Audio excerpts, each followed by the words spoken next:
Good afternoon. Thank you for joining us here at Fox 5 News Live. I'm Jasmine Cornell. Grateful to be here and to bring you your headlines. We are following a big story today. Fox 5 and the community, the nation as well, continues to remember Reverend Jesse Jackson. He died yesterday in Chicago. His family says he died peacefully. He paved the way for many and has many, many accomplishments. Let's get into them.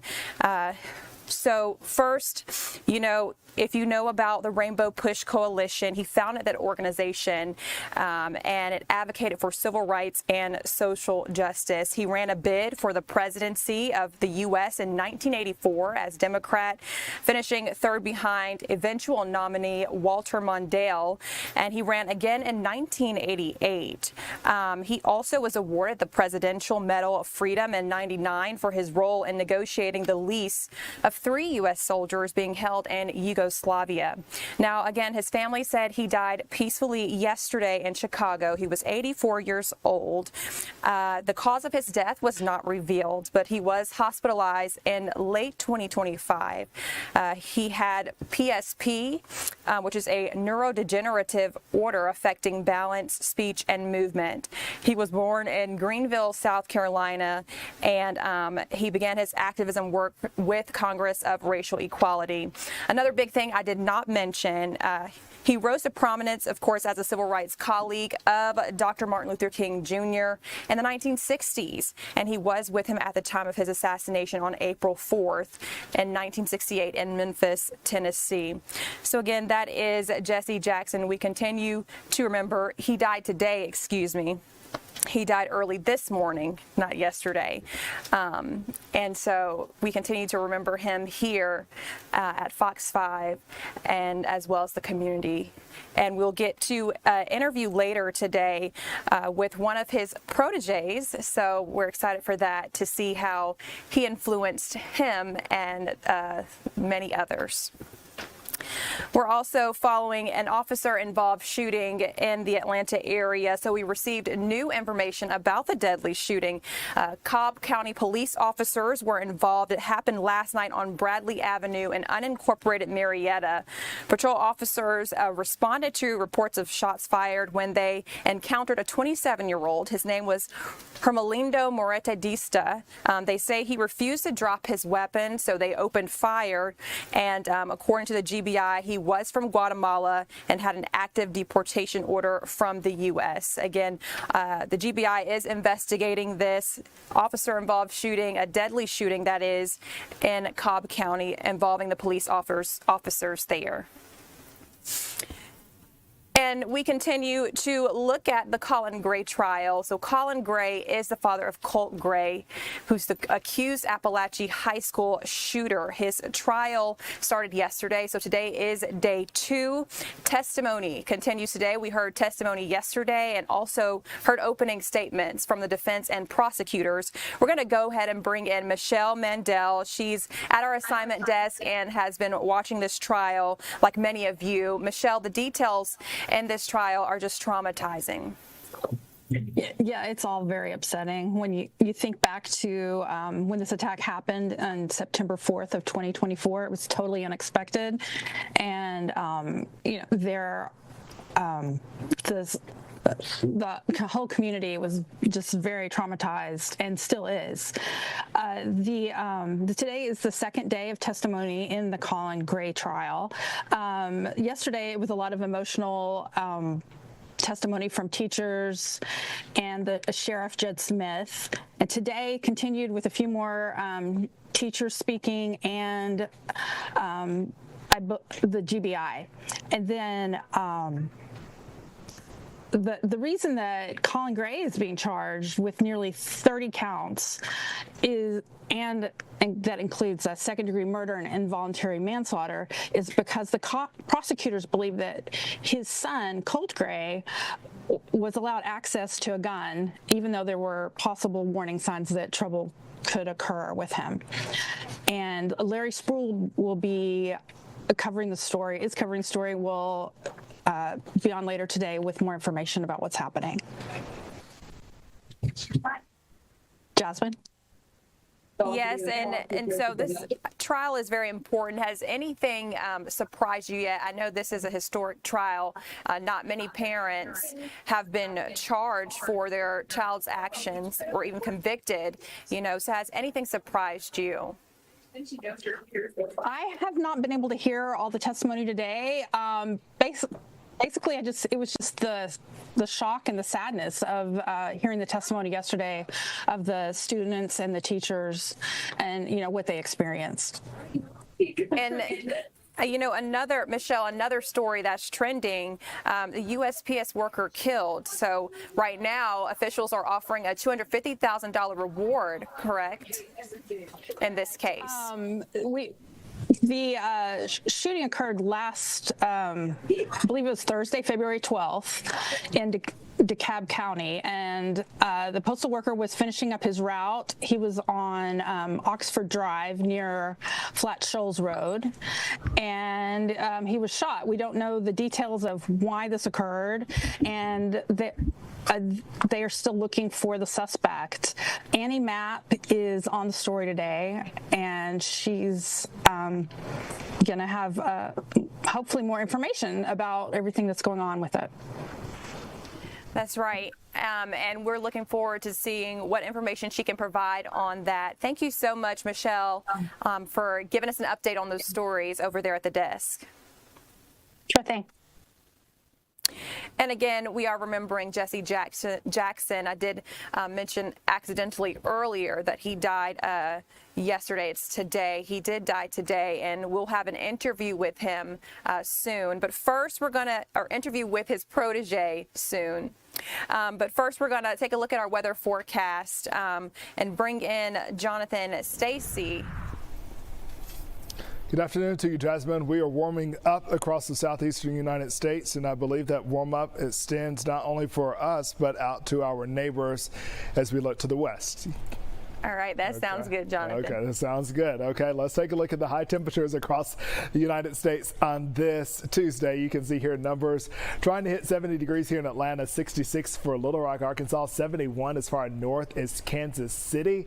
Looking down to the south, and there's some numbers that will be rolling into the 80s. This is false spring on steroids because we're about to bring the numbers down as we get into the week to come. But for the week that heat axis is building across the nation's heartland and across the Ohio River Valley, and it will eventually move firmly into the southeastern United States. And so with each and every passing day, we're going to capitalize on our temperature growth. Now, that growth may be stymied a bit by the increasing cloud cover across the area. With clouds moving in tomorrow, I think we'll get into the 70s, but not every neighborhood will be able to say that. In fact, Dalton 68 degrees, 68 for Kelton, Noonan 69 in Griffin. The farther you move out to the east, the better shot you have at least hitting 70 or perhaps surpassing it. We'll go with 72 degrees in Atlanta. The average high for this time of the year is 59 degrees. In terms of the record high temperatures, we're getting close to records, but I don't think we'll break anything for Wednesday or for Thursday. The current records stand at 75 and 78 respectively for Wednesday and Thursday, but it's Friday that I'll have my eyes on the mercury looking really closely, with my forecast calling for a pair of sevens at 77 degrees and the standing record at 78 degrees set back in 1986. We could hit it, we could come just short of it, or you know how things work around here, we could even exceed it. After all, by Friday going into Saturday, those will be our last couple of days in which temperatures will be well above average before we course correct for the second half of the weekend going into a new week. In terms of the temperatures right now, we're at 65 degrees here in Atlanta. Today's wind is brought to us by the southeasterly flow. That southeasterly flow is helping push those numbers into the high 60s, with a couple communities likely sneaking in a 70-degree temperature before it's all said and done. Clouds will dominate the sky for Wednesday, Thursday. A few passing showers can't be ruled out. Most of the activity is isolated in nature. By Friday, that's when the skies really open up, giving way to steady showers, especially during the second half of the day. A rumble of thunder is allowed for Saturday as well. You can see here those numbers will be building. However, if we don't get there, blame it on the showers and the cloud cover.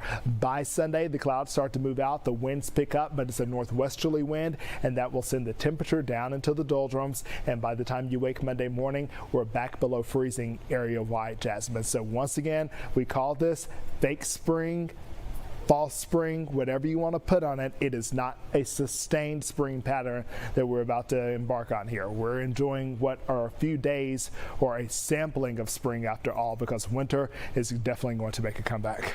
All right. Thank you, Jonathan. You're talking about fake spring. I wish it was fake summer. I'm a summertime lover, and, you know, these temperatures aren't warm enough for me. You and me both. We need to turn up this heat. We do. Well, thank you for covering the weather for us. We'll see you soon. Indeed. Hey, your time right now is 1:10. That was our Jonathan Stacy giving us a look at our forecast. We'll be right back with some more news, top headlines after the break.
Welcome back. Big story today. Civil rights activist Reverend Jesse Jackson has died at the age of 84. His family says he died peacefully in Chicago in his home early this morning. And we have the opportunity to speak to one of his mentees. His name is Reverend Markel Hutchins. He's a civil and human rights leader, and again, a mentee of Reverend Jesse Jackson Sr. Hey, how are you?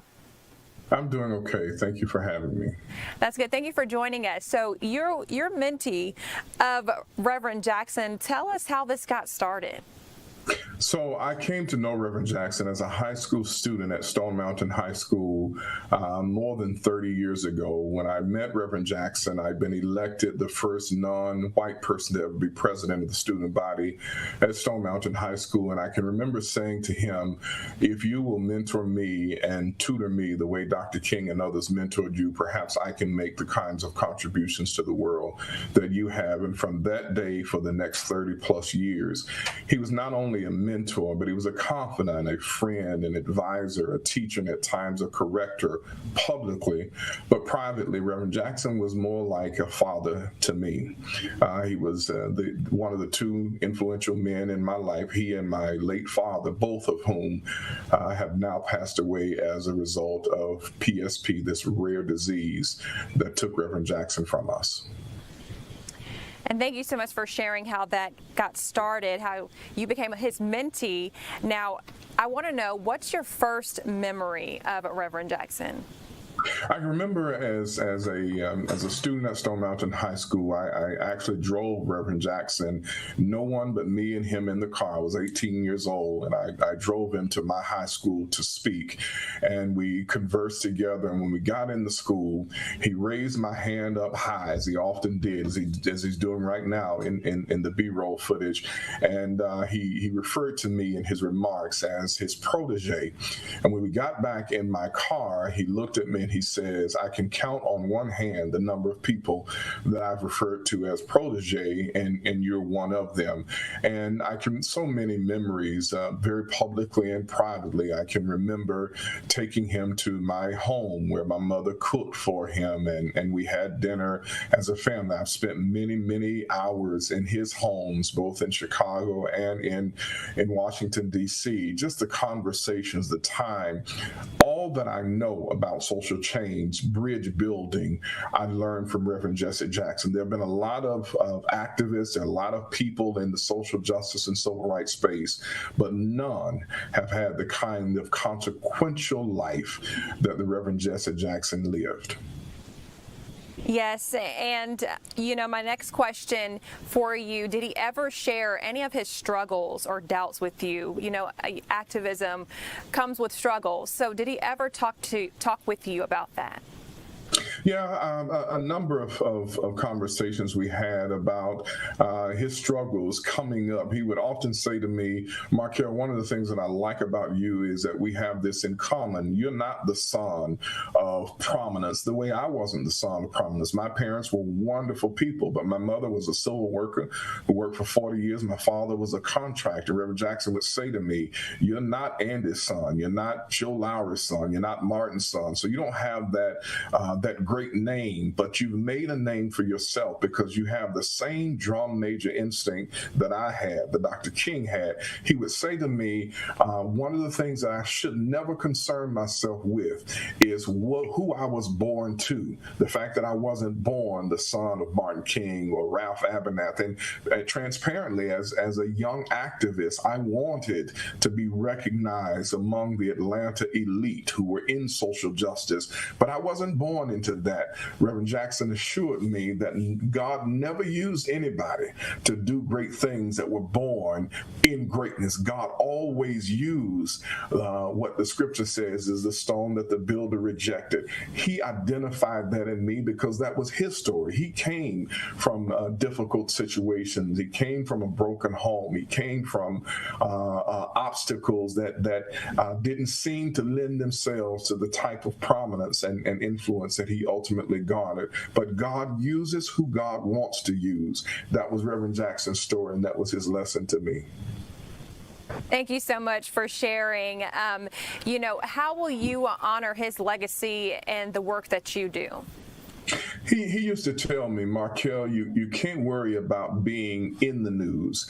You have to concern yourself with making news. And you make news not by protest, not by demonstration, but you make news by making a difference in people's lives." That was his message to me. He taught me how to be a bridge builder. So much of what we see in the social justice movement today has not been consistent with what he taught. He taught us red, yellow, brown, black, and white. We're all precious in God's sight. He taught us, "My mind is a pearl. I can do anything in the world." So I will continue to build bridges, to create allies where enemies currently exist. That was Reverend Jackson's theory of social change, and I've adopted as my own. I will continue to work to keep hope alive. Thank you so much, Reverend Hutchins, for sharing how you will continue to keep his legacy alive, and even, kind of sharing with us how the community can keep his legacy alive. So thank you so much for coming in and talking to us today. Thank you. It's an honor to be with you. Yes. Have a great rest of your day. Thank you. Again, that was Reverend Markel Hutchins, civil rights activist himself, and he was speaking on the passing of Reverend Jesse Jackson and the impact that he had on his life. We're moving now to a different story. World-renowned hospitality expert John Taffer, that is, brings his signature tough love approach back for season 10 of Bar Rescue. Now, I've never seen Bar Rescue, so I'm excited to see this story here. Today, he spoke with Joanne Feldman about the show and a new chance to enjoy his food and drinks right here in Atlanta. Good to chat with you again, because I've got to say congratulations. This is a huge milestone to have Bar Rescue on for a decade. What is it that keeps you motivated after all this time? That hug in the end, Joanne, it gets me every time. You know, it's interesting. We wear microphones under our shirts, so when we hug each other, they're covered up. You don't hear what we say. The things they say to me in those moments, Joanne, are unbelievable. John, thank you, the father I never had. John, boy, I needed that kick in the you-know-where. John, my wife is talking to me again. My kids are talking to me again. Thank you, John. You might have saved my house. The things they say to me are unbelievable. And, Joanne, the ones that fight me the hardest give me the biggest hug. That's amazing. Because, I mean, yeah, this is not just transforming bars and restaurants. It really is transforming lives. Tell us about what we can see in season 10. Well, it's an intense season. You know, after the pandemic and then the inflation, the past 8 years or so have been a nightmare. All right, we did have to interrupt that story to bring you some breaking news. There is a verdict in Tara Baker's murder trial. We know that Edrick Faust was the accused here, and our Tyler Fingert has been covering this trial. Tyler, what can you tell us? Yeah, so right now, just moments ago, the judge said that she is bringing the jury out. If we could take the shot full real quick, because I want to do this. I am listening to it in my ear on a different feed. So she's saying it. Let's listen in. To you, Madam Foreperson, to read it out loud, called Publishing. Then they're going to let the in open court. Thank you.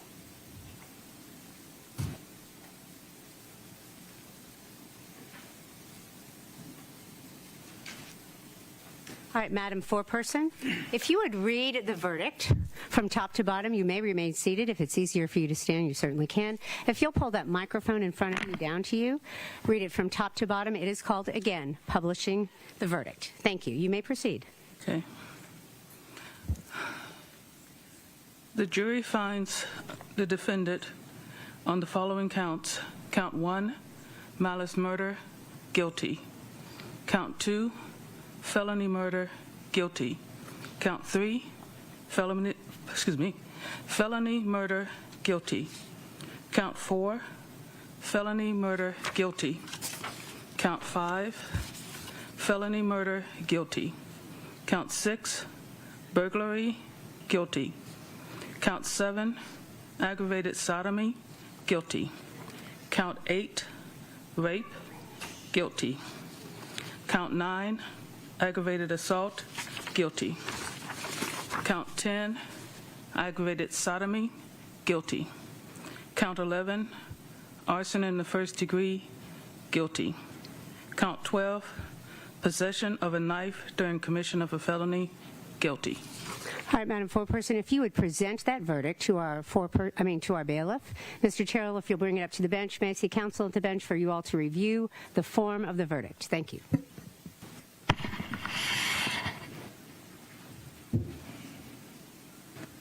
As you just heard, the Athens-Clarke County, in an Athens-Clarke County courtroom, the jury has returned guilty on all charges for Edrick Faust. He is the defendant in this case, a convicted killer as of moments ago when the jury returned that verdict.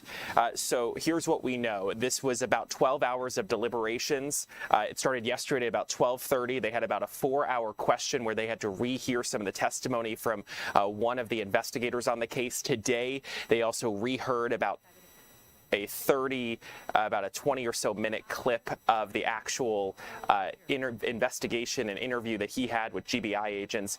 Let's see if we can raise the audio a little to see what's going on in the courtroom. Ladies and gentlemen, I'm going to poll each and every one of you, and that means the court is going to ask each juror the same questions and answer how you feel is best. I'm going to start on the front row with Madam Foreperson. Was this your verdict in the jury room? Was this verdict agreed to by you? Yes. Is this now your verdict? Yes. Thank you. Sir, was this your verdict in the jury room? Yes. Was this verdict agreed to by you? Yes. Is this now your verdict? Yes. Thank you. Sir, was this your verdict in the jury room? Yes. Was this verdict agreed to by you? Yes. Is this now your verdict? Yes. Thank you. I'm now going to go from right to left. Sir, was this your verdict in the jury room? Yes. Was this verdict agreed to by you? Yes. Is this now your verdict? Yes. Thank you. Ma'am, was this your verdict in the jury room? Was this verdict agreed to by you? Is this now your verdict? Thank you. Ma'am, was this your verdict in the jury room? Was this verdict agreed to by you? Is this now your verdict? Thank you. Ma'am, was this your verdict in the jury room? Was this verdict agreed to by you? Is this now your verdict? Thank you. Sir, was this your verdict in the jury room? Yes. Was this verdict agreed to by you? Yes. Is this now your verdict? Thank you. Sir, was this your verdict in the jury room? Yes. Was this verdict agreed to by you? Yes. Is this now your verdict? Yes. Thank you. Sir, was this your verdict in the jury room? Yes. Was this verdict agreed to by you? Yes. Is this now your verdict? Yes. Thank you. Sir, was this your verdict in the jury room? Yes. Was this verdict agreed to by you? Yes. Is this now your verdict? Thank you. Sir, was this your verdict in the jury room? Yes. Was this verdict agreed to by you? Yes. Is this now your verdict? Yes. Thank you. Anything else from the state with regard to polling the jury? No, Your Honor. Mr. Cruz, anything else with regard to polling the jury, sir? No, ma'am. All right, thank you. Ladies and gentlemen, I want to thank you for your service to this county, Clark County. It has been a long month. You have been very patient. You have always been here on time. I'm going to release all of you from any further attendance in this case. With the thanks of the court, you are all going to be free to go in just a moment. The bailiff will lead you to the front door as usual. You will be escorted to the elevator and escorted to the parking deck to your cars. With the thanks of the court, you are all free to go. Thank you. Everyone, keep their place, please.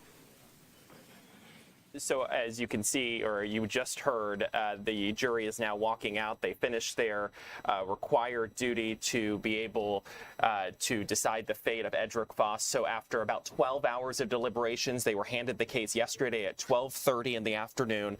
They went till about 8:30 yesterday, according to the photographer inside the courtroom. So they had about 8 hours of deliberations. About 4 hours of that was re-listening to some of the testimony inside the courtroom and looking at some DNA reports. Today, they went back at about 9 a.m. They had one more question or two more questions. One was to see the actual interrogation tape with GBI. That was about a 20-minute clip. And then also looking at DNA evidence once again. So we are waiting to hear a couple of things. Obviously, we know he's guilty on all charges here. He faced 12, including malice murder and felony murder from the crime of killing Tara Baker back in 2001. That was in January of 2001. So we are now 25 years later, plus a month. This family has been waiting for closure for years, so sentencing is obviously going to be coming. We don't know if that's going to happen today. In some situations, that does happen same day, maybe after an hour or two. They'll come back. Sometimes they'll just do it immediately, so we're going to have to wait and see on that regard. There were two different sides to this. Prosecutor said that they had the DNA evidence that linked Faust to the crime. They found DNA, Faust's DNA, inside of Tara Baker's body. Mm-hmm. And after years of trying to solve this case, they were able to, in 2024, get some new funding, and they retested this DNA, and they were able to link Faust to the crime, who lived just about a matter of, I think, about 2 football fields at most away from where Tara Baker was. And so the jury, after hearing all the evidence over a 2-week trial and about 12 hours of deliberations, were able to make the verdict, finding Edrick Faust guilty on all charges of, again, malice murder, rape, along with a number of other crimes, breaking and entering, arson. This is, I think if you ask the attorney, Ahmad Cruz, who's the defense attorney in this case, he's going to be shocked. He spent his entire closing arguments trying to sow doubt, which is his job, into this case. They are panning back down. I'm not sure if we want to, I don't know if we're going to, what they're doing. Is there audio in the courtroom to our folks over onto our production right now? I don't know if you can raise it up a little just so we can see. I want to be able to know when they're going to do sentencing, because that's obviously a big deal. I think folks might be interested to see what he'll face. But what I can tell you as we're awaiting some more details, obviously, in this case, the defense attorney was saying, Ahmad Cruz, was saying there's no fingerprints, no footprints. No one actually saw him at Tara Baker's apartment. And so that's obviously, they're panning it around. I'm not sure if there's audio. I do not see the judge speaking there, the chief judge of the Athens-Clarke County Circuit. But so what the defense attorney had said was that, well, you can't link him to being in there. You have DNA evidence that he was, that they found DNA evidence in Miss Baker, but you don't actually have the evidence that put him at the actual apartment complex. And so that's what he was trying to say, that obviously there was reasonable doubt. You had no idea for sure if that was actually there or if there was something else obviously happening, where he said a number of things, but whether something, how she ended up with that DNA. And so during the thing that they ended up hearing today, when they asked to replay that interrogation clip with, let's restart here. Today, when they asked to replay the interrogation tape with GBI, one of the last things out of his mouth when they asked him, well, how can you explain the DNA that was found on Baker's body? He had no explanation. He said, just take me to jail. And so prosecutors really used that as a just basically saying that this proves that he was guilty. If he could have explained himself, and obviously the jury felt beyond a reasonable doubt that he was guilty of these crimes. Now, how many years does he face for this conviction in prison? How many years does he face? I mean, with malice murder, this would be decades in prison. He's in his 50s. He could be behind bars for quite some time. I'm not sure exactly if they're planning to do life with or without parole. That's something that we're going to hear over the course of when they do the sentencing. Obviously, that's going to be part of it, because if they're demanding life in prison without parole, he could be in for the rest of his life. If you're doing life in prison with parole, we know that depending on the counts and how many charges, and if it's concurrent or consecutive, he's at least 30 years until he's possible parole date. But I mean, I assume prosecutors are going to go for the max here. She was at her home.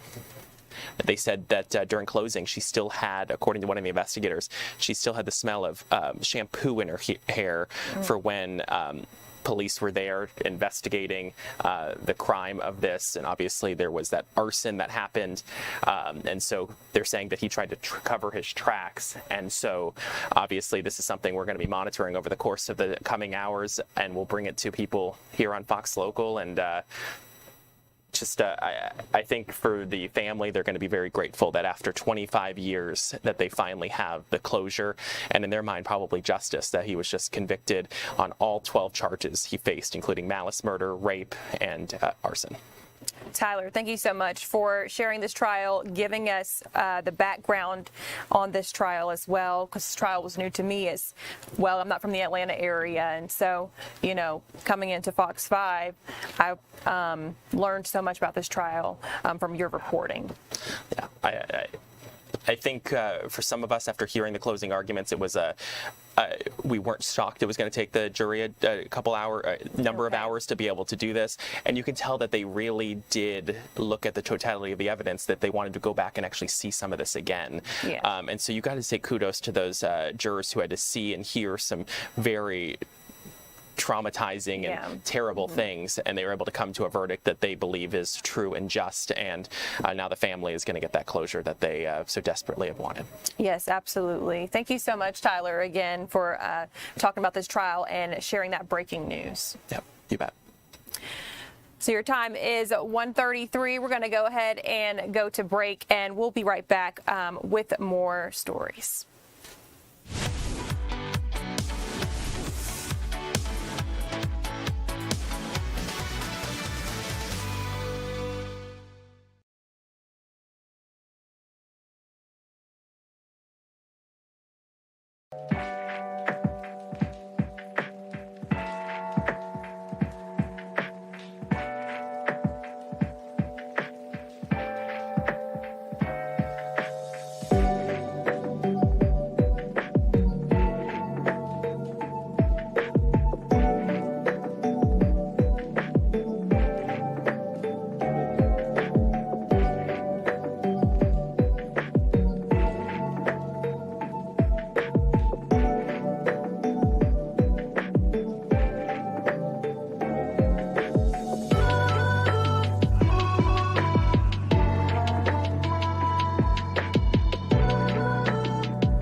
Welcome back to Fox 5 News Live. I'm Jasmine Cornell. Let's talk about Atlanta's traffic. A new national study shows that the traffic here isn't just frustrating, but it's among the worst in the country for truckers. How about that? Researchers say congestion is slowing trucks and driving up costs for you all. So we have a guest named Rebecca Brewster. She's with American Transportation Research Institute, also called ATRI, and she joins us to talk about this. Hi there, Rebecca. Good afternoon. Thanks for having me on today. Thanks for joining us. So for those who do not know, what exactly is a bottleneck when we're talking about traffic? Absolutely. So we've been studying traffic bottlenecks and specifically truck bottlenecks for 15 years now, actually 20 years, but for 15 years we've been publishing this list of the top 100 bottlenecks. And we're essentially taking real world data from trucks, GPS data, to look at how slowly they're operating, and at each of the locations where we study, how many trucks are impacted. So speed and volume go into a calculation to come up with the 100 worst bottlenecks, choke points where we all sit stuck in traffic. Although it's called a truck bottleneck list because ATRI's data comes from tractor trailer trucks, these are really choke points for everybody because, as we all know, as we drive around Atlanta, there are trucks everywhere, there are cars everywhere, so these are congestion points for everybody. Thank you for letting us know about that. Tell us a little more about your study and what went into this. How did you all conduct this study? Absolutely. So we have continuously been receiving truck GPS data. It comes into ATRI in real time, and we can study a whole host of things. So we monitor traffic congestion at 325 locations around the U.S., quite a number in the state of Georgia, as a matter of fact. And so we look at truck speeds, we look at truck volume for a full calendar year. So this latest report is from 2025 data. And we come up with this calculation of the worst bottlenecks. And Atlanta, actually the state of Georgia has 9. They are second only after Texas, which has 12 of the nation's top truck bottlenecks. Georgia has 9, and all 9 of those are in the greater metro Atlanta area, predominantly around 285. And your highest ranking bottleneck, or our highest ranking bottleneck since I live here, is Spaghetti Junction. It comes in as the number 3 worst bottleneck in the country. It is actually up 1 spot from last year's list. And in fact, Spaghetti Junction has been the number 1 bottleneck in the past. Back in 2018, it was the number 1 bottleneck. Then it was replaced by a location in the New York, New Jersey metropolitan area. But it is creeping back up again this year at number 3. And talk a little more about Spaghetti Junction, I-285 at I-85 North. I mean, how did it get this name, Spaghetti Junction? Well, if you've ever seen an overhead shot of it, you can imagine where the name came from, because you've got all these interchanges sort of looping around, much like a bowl of pasta, so Spaghetti Junction. But when we look at our truck data, we can see that over the past year, truck speeds have gone down almost 2%. And again, that's congestion-driven truck speeds. And for, as we call them in the trucking industry, for four-wheelers out there, car drivers, you're experiencing those same pain points as well. And Spaghetti Junction is not the only one in Atlanta. I mentioned we've got 4 in the top 10 in Atlanta. Coming in at number 5 is where I-75 and I-285 intersect. So that's not too far from my office here, and I can watch the traffic grow every day at that particular bottleneck. And number 6 is where I-20 and I-285 intersect. And then number 10 on the nation's top truck bottlenecks is actually down in McDonough. It's a stretch of I-75, but anyone who has traveled that south side of Atlanta knows that's a very challenging place for traffic as well. And how does this, affect consumers' pockets, the drivers out there? How does this impact prices? Absolutely. So everything you have in your life travels at some point on a truck. And we have, in separate research, calculated that congestion across the entirety of the United States costs the trucking industry $109 billion annually. $109 billion. Significant cost to the trucking industry. And so that cost to the industry bears out in the price of everything we buy and have in our everyday lives, from the food we eat to the clothes we wear to the fuel we put in our cars to the furniture we put in our homes. All of that is impacted by the cost of transportation. And, you know, Rebecca, I want to know, are we seeing any signs of improvement here? If not, what can be done? Well, certainly we know that when there are work zones or construction zones, when departments of transportation like GDOT are working to improve locations, travel speeds go down, congestion gets worse. But the good news is, over the years we've been doing this, we've seen locations where the construction has finished and truck speeds, which is how we measure things, start to increase as traffic flow is improved. And in fact, what was once the #1 location in Chicago years ago is now down at number 26 because that location, that interchange was rebuilt and traffic flows greatly improved. And so as you see those construction cones around 285 and the work that GDOT is doing, hold out hope, because when those projects are completed, we know that we'll see traffic flow greatly improve. Rebecca, thank you so much for talking about this Atlanta bottlenecks and how it impacts us here driving in the streets of Atlanta. Thank you for joining us this afternoon. Thank you. And now I want to get to a story that's also big and that we've been following here, the search for Nancy Guthrie. So investigators are awaiting DNA results from a glove they found near Nancy Guthrie's home to see if they could get them closer to a suspect in her disappearance. The Pima County Sheriff's Office believes someone took Guthrie against her will from her home more than 2 weeks ago. And Fox's Asher Red is in Tucson, Arizona, and he's been following this case. Asher, what do you have for this afternoon? Well, Jasmine, we just found out moments ago from Pima County Sheriff Chris Nanos that the glove found about 2 miles away from Nancy Guthrie's home does not match the DNA found inside her home. That's a brand new development, but also the sheriff has cleared the Guthrie family as suspects in this case, saying that they've been cooperative with law enforcement this whole time. We spoke with a retired homicide detective about how the sheriff was able to come up to this conclusion publicly without having a suspect in custody. One of the things that we look at is we look at background on people and do they have a criminal history, and in this case it doesn't seem that anybody in the family's ever been involved in crime. So that's the first thing that you take a look at. If a family member could have been involved in it, you're looking for an alibi, where he was, where she was, what they could have been doing. You try to verify that with other sources so that you can rule them out from doing the attack at the home like we saw in the video that has been put forth. Now, investigators say DNA evidence could be a big part of finding whoever's responsible for Guthrie's disappearance. The FBI says a glove that investigators found in a field on the side of the road 2 miles from Nancy.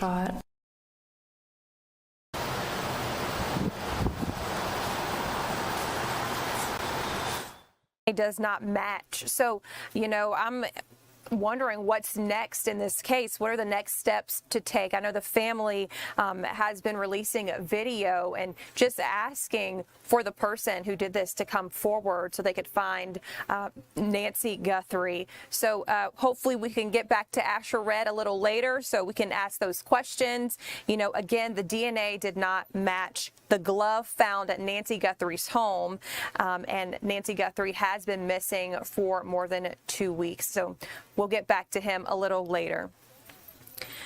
Let's go ahead and head to break. We have some more stories for you on the other side of the break. Your time is 1:44. Don't go anywhere.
Welcome back. Let's talk about some cultural celebrations and observances happening today.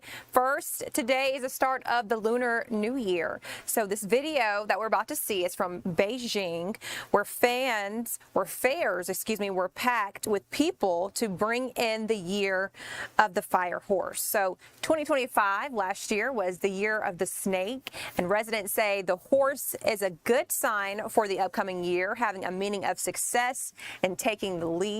In tradition, people also visit popular temples in the area to pray for happiness and success for the new year. Again, today is the first day, the start of the Lunar New Year, the year of the fire horse.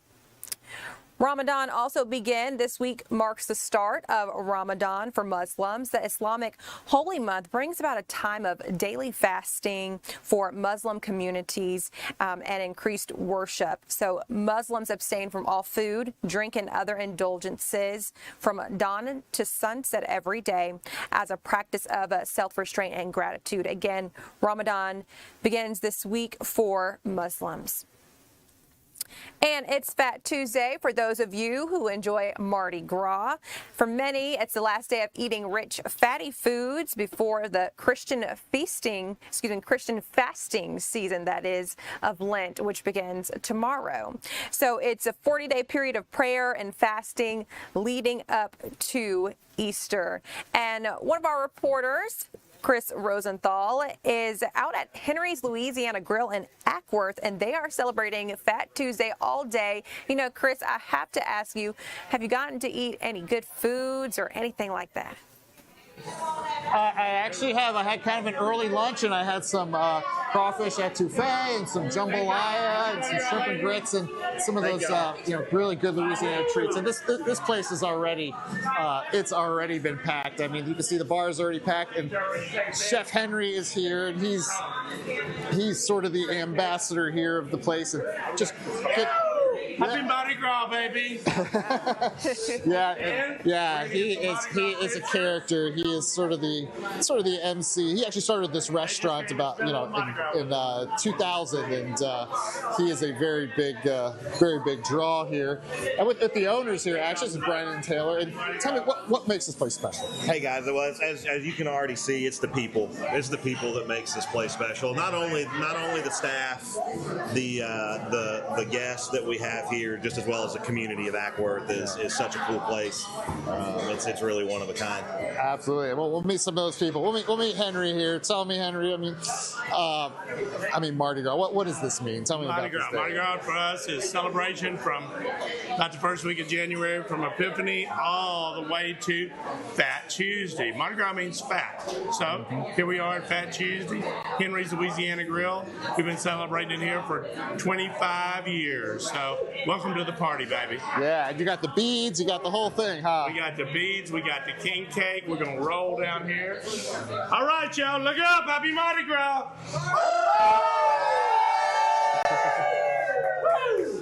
Mardi Gras! And we got a great crowd today.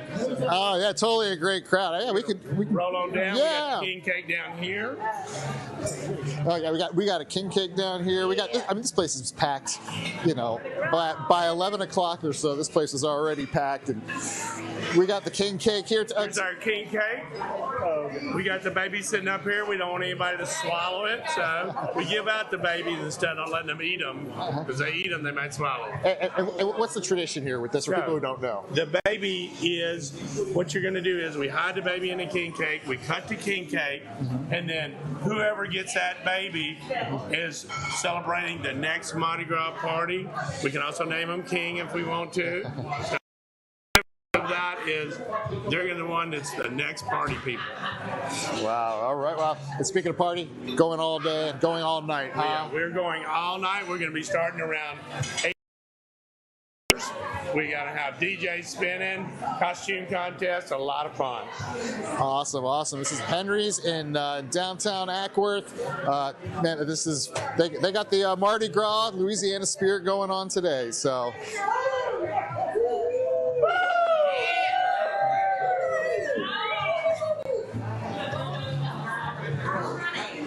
It's a Mardi All right, Chris, thank you for that report there. It looks like they're having a good time and you're having a good time. I've never tried king cake. I'm glad you explained the tradition behind that, because I've seen the king cakes before, but never tried it and didn't have much knowledge there on the king cake. So looks like you're having fun. I'm going to let you get to it and continue to have your fun with the people out there celebrating Fat Tuesday.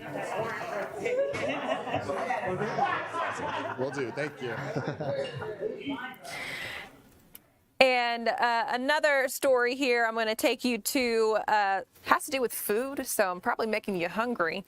Today we got a taste test of a new restaurant up and coming. It's called Java Kitchen and Brew House. Fox 5's Paul Milliken takes us to that kitchen. Hey everybody, it is a beautiful day up in Cumming, Georgia. I mean, really a beautiful day. The sun is shining, the birds are chirping, and there's a whole lot of activity happening in this building. It's a big day here at Java Kitchen and Brew House, brand new restaurant, and today is opening day. And that means things are really popping in there, as you may have seen this morning on Good Day Atlanta. So we got to be the first ones in there to take a taste of the food and the drinks. And again, this is a big deal for the community. It's a huge space with seating for 300 people, both indoor and outdoor seating. And it's not just a restaurant, it's also, again, a brew house. So they're making their own beer. There's a beautiful bar in there, and then some really great food in the kitchen. And speaking of that, we got to spend a little time in the kitchen with the executive chef, and he was cooking up steak and fries, and they were delicious, and I want you to see it to be jealous of me, so here you go. Bruno Vergara, I am so happy to see you. How are you, man? I'm doing great. Thank you guys for being here. Good. How are you feeling? It's opening day. Is it like an opening night for a show, like jitters, nervous? Nerve-wracking right now. Just trying to get prepared, trying to please everybody we can tonight. Well, I have a feeling you're going to knock it out of the park, my friend, because we've had a taste of some of your food. It is fantastic. How do you describe the cuisine here? So we're really focused on using really fresh ingredients and just, great techniques, but without really covering those natural flavors and adding anything that, might just take away from what the food actually is. And when you talk about fresh ingredients, does that mean that like seasonally things will change on the menu? Yeah, we are planning to change our menu every 3 months or so. Oh, wow. Nice. So tell me about this. A big wood fire grill back here in the kitchen. What does this allow you to do that you couldn't do if you didn't have a grill like this? So it allows us to impart all the natural flavor from the wood. Okay. We're using white oak right now, so it's really nice. And so I asked you before, I mean, you have to really be careful about the wood that you choose because that affects the taste, the flavor of the food, right? Yeah, depending on the type of wood, you can impart even too much smoke to some things that you might not want to. So All right. Well, I told you before. Look, I will eat anything, but if you put French fries in front of me, I'm done. I'm out. And you're making fries. Let's make something together. Awesome. Okay? Yeah. So this here is going to be our steak frites at Java. Yeah. We start with a beautiful piece of steak. We're using Allen's meat out of Chicago. We're going to really focus on cutting against that grain. Oh yeah! Oh, wow, that is cooked perfectly inside too. It's got that nice sear on the outside. It looks gorgeous in there. Yeah. Wow. So for our steak frites, we're going to go ahead and lay that on the plate. Okay. And then, so someone who's born in Uruguay, chimichurri means the world to me. Yeah, this is interesting because I love chimichurri too, and you said, wait, Paul, wait until you try this. This is going to be a little different than what I've had before, right? So yeah, this to me, this is a recipe that every time I make, I have to take a little smell out of it just because it takes me right back home. Yeah. So it's just a lot of natural flavors. Everything's just chopped up nicely and small. And so what would you say, what are some of the flavors that you'll get from this chimichurri? So you're going to have Mexican oregano, you're going to have chili flakes, parsley, garlic, oils, vinegars, and a couple other things that, got to keep secret. Well, of course, we don't want to spoil all the executive chef secrets back here, but how cool to have something that you grew up with and know well and to be able to share that now with a local audience. Yeah, I'm really excited to bring this to coming and not just coming to anyone who would like to try it. This will be a destination, I think, up in North Georgia for sure. Okay, so now you told me the fries are kind of special too. Like, how do you prepare these to make them a little bit different or unique? So we're twice frying our fries. So we do a really long fry at low temperature at first. Then we freeze them overnight, and then we thaw them out the next day. Oh, nice. All right, you know that I want one of these fries so bad. Can I just take one? Can I do it, please? Okay, I think I'm going to need just a second taste, just to be sure. I'm going to do one more just to be positive that I like it, Chef. Okay, one more. Maybe grab one from the bowl. Grab one for the bowl. Chef, I bow down to you. Executive Chef Bruno Vergara, those fries are killer.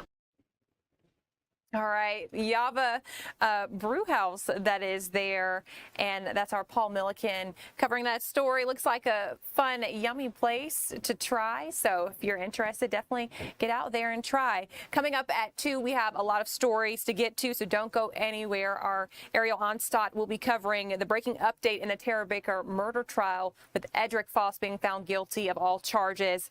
The Colin Gray trial will also, she'll talk about that, and also we'll remember civil rights icon Jesse Jackson, who died earlier this morning. Thank you for joining us here at Fox 5 News Live. Again, I'm Jasmine Cornell. Time is 1:58. Don't go anywhere.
Welcome in, everyone. I'm Ariel Onstadt. Thanks so much for being here with us live at 2 o'clock. We've got so much to cover. We're going to talk about the latest regarding Reverend Jesse Jackson's death and how civil rights leaders and others are remembering him here in our state. We're also going to talk about some breaking news and developing stories that we're continuing to follow. But I want to start with the latest regarding the Tara Baker trial because a verdict has just been reached. You're taking a look at the courtroom as things unfolded there. But I want to let you know that a jury has found Edrick Faust guilty on all counts in the 2001 killing of UGA law student Tara Baker. I'd like to let you listen in as that verdict was read in the courtroom just moments ago, and then we'll continue to catch you up. Thank you. You all may be seated. Madam Foreperson, I understand the jury has reached a verdict. Is that correct? Would you please hand it to Mr. Terrell? The court will look it over first. Then I'm going to hand it back to you, Madam Foreperson, to read it out loud, called publishing in open court. Thank you.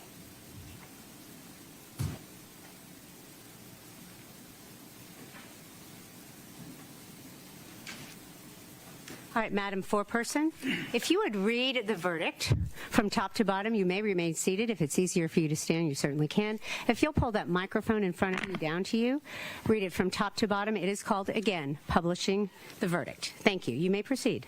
Okay. The jury finds the defendant on the following counts. Count 1, malice murder, guilty. Count 2, felony murder, guilty.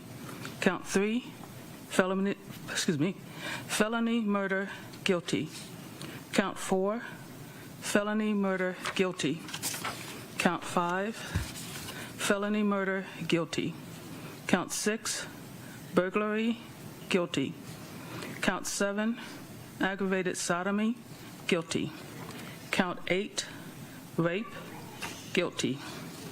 Count 9, aggravated assault, guilty.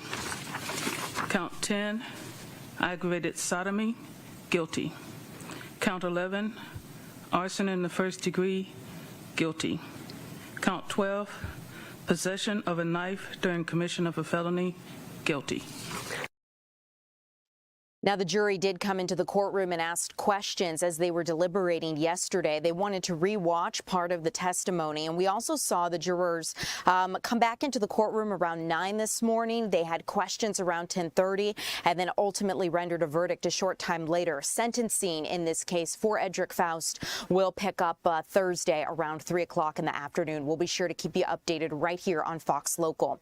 In the meantime, I want to move on to another story that we're getting a developing update in, as something that we've just learned: the identity of a man shot and killed by Cobb County police. Police say this man did have a gun, and we're learning this was actually related to an immigrations operation, it seems, because let's first of all back up and give you the backstory here. So one of the things that police were looking at, this happened late Monday night on Bradley Avenue in Cobb County, but police say the man was armed with a handgun and refused commands to drop it, and the GBI is now leading this probe. No officers were hurt, but ultimately it was a 27-year-old man who died. Police say that officers had set up a perimeter around the front of the home.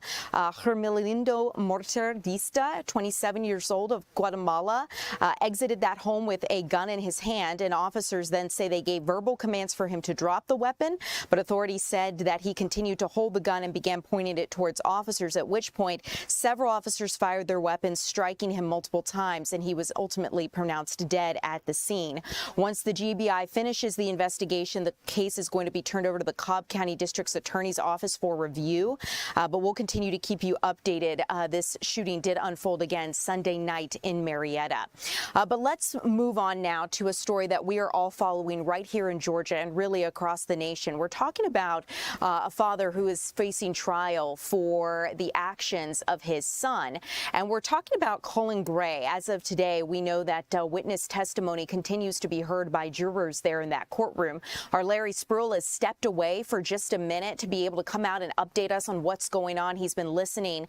And Larry, I understand it's been a very emotional and heavy day for a lot of these survivors to recount those moments back September 2024 for the courtroom. Yeah, well, good afternoon, Ariel, and they are still hearing those witnesses right now inside of that courtroom. But as you mentioned, it was a very emotional day. Now, we heard from several witnesses, most of them juveniles who were students inside that classroom that day. Now, all day today, they gave their recounts of what happened inside that courtroom. Now, of course, now Colin Gray and his attorneys, they are inside that courtroom as we speak. Now, Colin Gray is charged with nearly 30 felony counts counts, including second-degree murder and involuntary manslaughter. Prosecutors allege he gave his son, Colin Gray, access to a Sig Sauer M400 rifle, and he knew there were warning signs. They also claimed he failed to prevent the September 4th, 2024 attack. Now, today we heard from several students who were inside their classroom that day of the shooting. They said their teacher, Miss Ryan, was teaching an algebra lesson when Colin Gray allegedly started shooting at the high school, inside the high school. We are not showing the faces or names of the witnesses because they are juvenile, but one girl, she described the moment this shooting started. When I had entered the classroom and we were sitting down for a couple of minutes, when I heard a loud bang, that's when I noticed something was wrong. Okay. And tell us what you remember seeing and hearing after that first bang. When the first bang went off, I remember my teacher falling to the floor, and then Taylor in front of me. I remember seeing her fall down before I turned around and saw there was somebody at the door with a weapon, and then everybody else fell down to the floor. And so far we do know there are about 25 people who would testify. A majority of them, again, are juveniles or students who were inside the classroom. As I recall, we're probably about halfway through that list as right now, so I'm going to head back inside and I'll have another live report coming up today at 4. Ariel? Yeah, Larry, I'm going to let you get back to it and listen. Before I let you go here, just really quickly, has anything stood out to you from the testimony that you've been able to hear so far? Just kind of looking for your analysis or thoughts here. Ariel, so many things stood out just sitting inside that courtroom, listening to those students, hearing them get very emotional and even crying at times as they have to go back and remember what happened inside that classroom. We're talking about students who heard the gunshots, who were inside. They dug down on their desk. They were crawling across the floor. They were just crying and calling their parents, texting their parents, telling their parents that they think they're about to die. As a journalist, I have never heard anything so emotional coming from, we're talking about 15, 16-year-olds at that time, and I can't even imagine what they were going through inside of that classroom. It was really difficult and tough to hear, Ariel. I really have to be honest. Yeah, Larry, they've gone through things, experienced things that no child should ever have to experience. It's going to be interesting to see how this plays out. No doubt you'll continue to keep us updated, and we'll continue to discuss this. Hope you take care of yourself too, listening to this testimony. I know it's going to be a difficult next few weeks for a lot of people in the community. So, Larry, thanks so much. I'll let you get back to the courtroom. As we continue here this afternoon, I want to continue to keep you guys updated on some other stories we're following here in the Fox 5 Atlanta newsroom. Yesterday, we talked about a car that was found submerged in Lake Lanier, and I want to tell you now we're learning more about the person who was found inside of that vehicle. It was a submerged vehicle found yesterday morning, Monday morning, near Tidwell Park. And the Forsyth County Sheriff's Office says that yesterday morning they actually got a 911 call from a local boater who saw this red car submerged near the boat ramp. We know that a dive team from Hall County responded, and they found this vehicle ultimately. Forsyth County Sheriff's Office found this vehicle was registered to 85-year-old Philip Malone from North Carolina. During the investigation, the Roswell Police Department actually confirmed that Malone had been reported missing. He was last seen Saturday, February 14th, while visiting family at Emory Hospital in Atlanta. A missing persons report was filed the following day. The Hall County Sheriff's Office, like I mentioned, helped assist with the recovery of the vehicle, but ultimately investigators say that Malone was found dead inside of that car. He was fully clothed and showed no obvious signs of trauma, and the vehicle did not display any apparent signs of damage. So at the end of the day, what we're looking at here is an investigation from the Georgia Bureau of Investigation that's going to conduct an autopsy to figure out the official cause of death. And as investigators continue to look into this, we'll continue to keep you updated. But ultimately, an elderly Roswell man was reported missing, and he was then later found inside of this red car submerged in Lake Lanier. As we continue, I want to let you know about a reward that's being offered in the shooting death of a United States Postal carrier. This is really interesting because investigators really want to find the person who did this. You can take a look at the reward letter at this point, but federal investigators say $250,000 is going to go to the person who has information on the shooting death of a 31-year-old Postal Service carrier as he delivered mail in Decatur last week.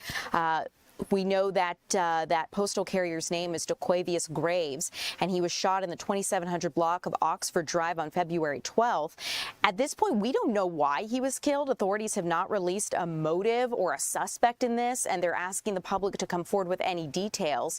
This man's family is understandably devastated, and coming up at 3 o'clock, we're hoping to check in with our Annie Mapp for more information on this story. But as of right now, if you know anything, this is the information that investigators are putting out. They want you to give them a call. I also want to continue with another story involving a Georgia teacher who was tragically killed in a crash during an immigrations and customs enforcement operation. At this point, we know that this was a Savannah area teacher. Her name is Linda Davis, and she died after a crash in Chatham County. Authorities say the other driver was fleeing ICE agents, and that suspect faces multiple charges, including homicide by vehicle. But the Chatham County Police Department says the crash happened yesterday morning. The Department of Homeland Security was conducting an operation there in Chatham County, and federal officials say agents were trying to arrest Oscar Lopez, who they say is in the country illegally. They say Lopez refused to pull over and collided with a vehicle driven by this teacher, Linda Davis.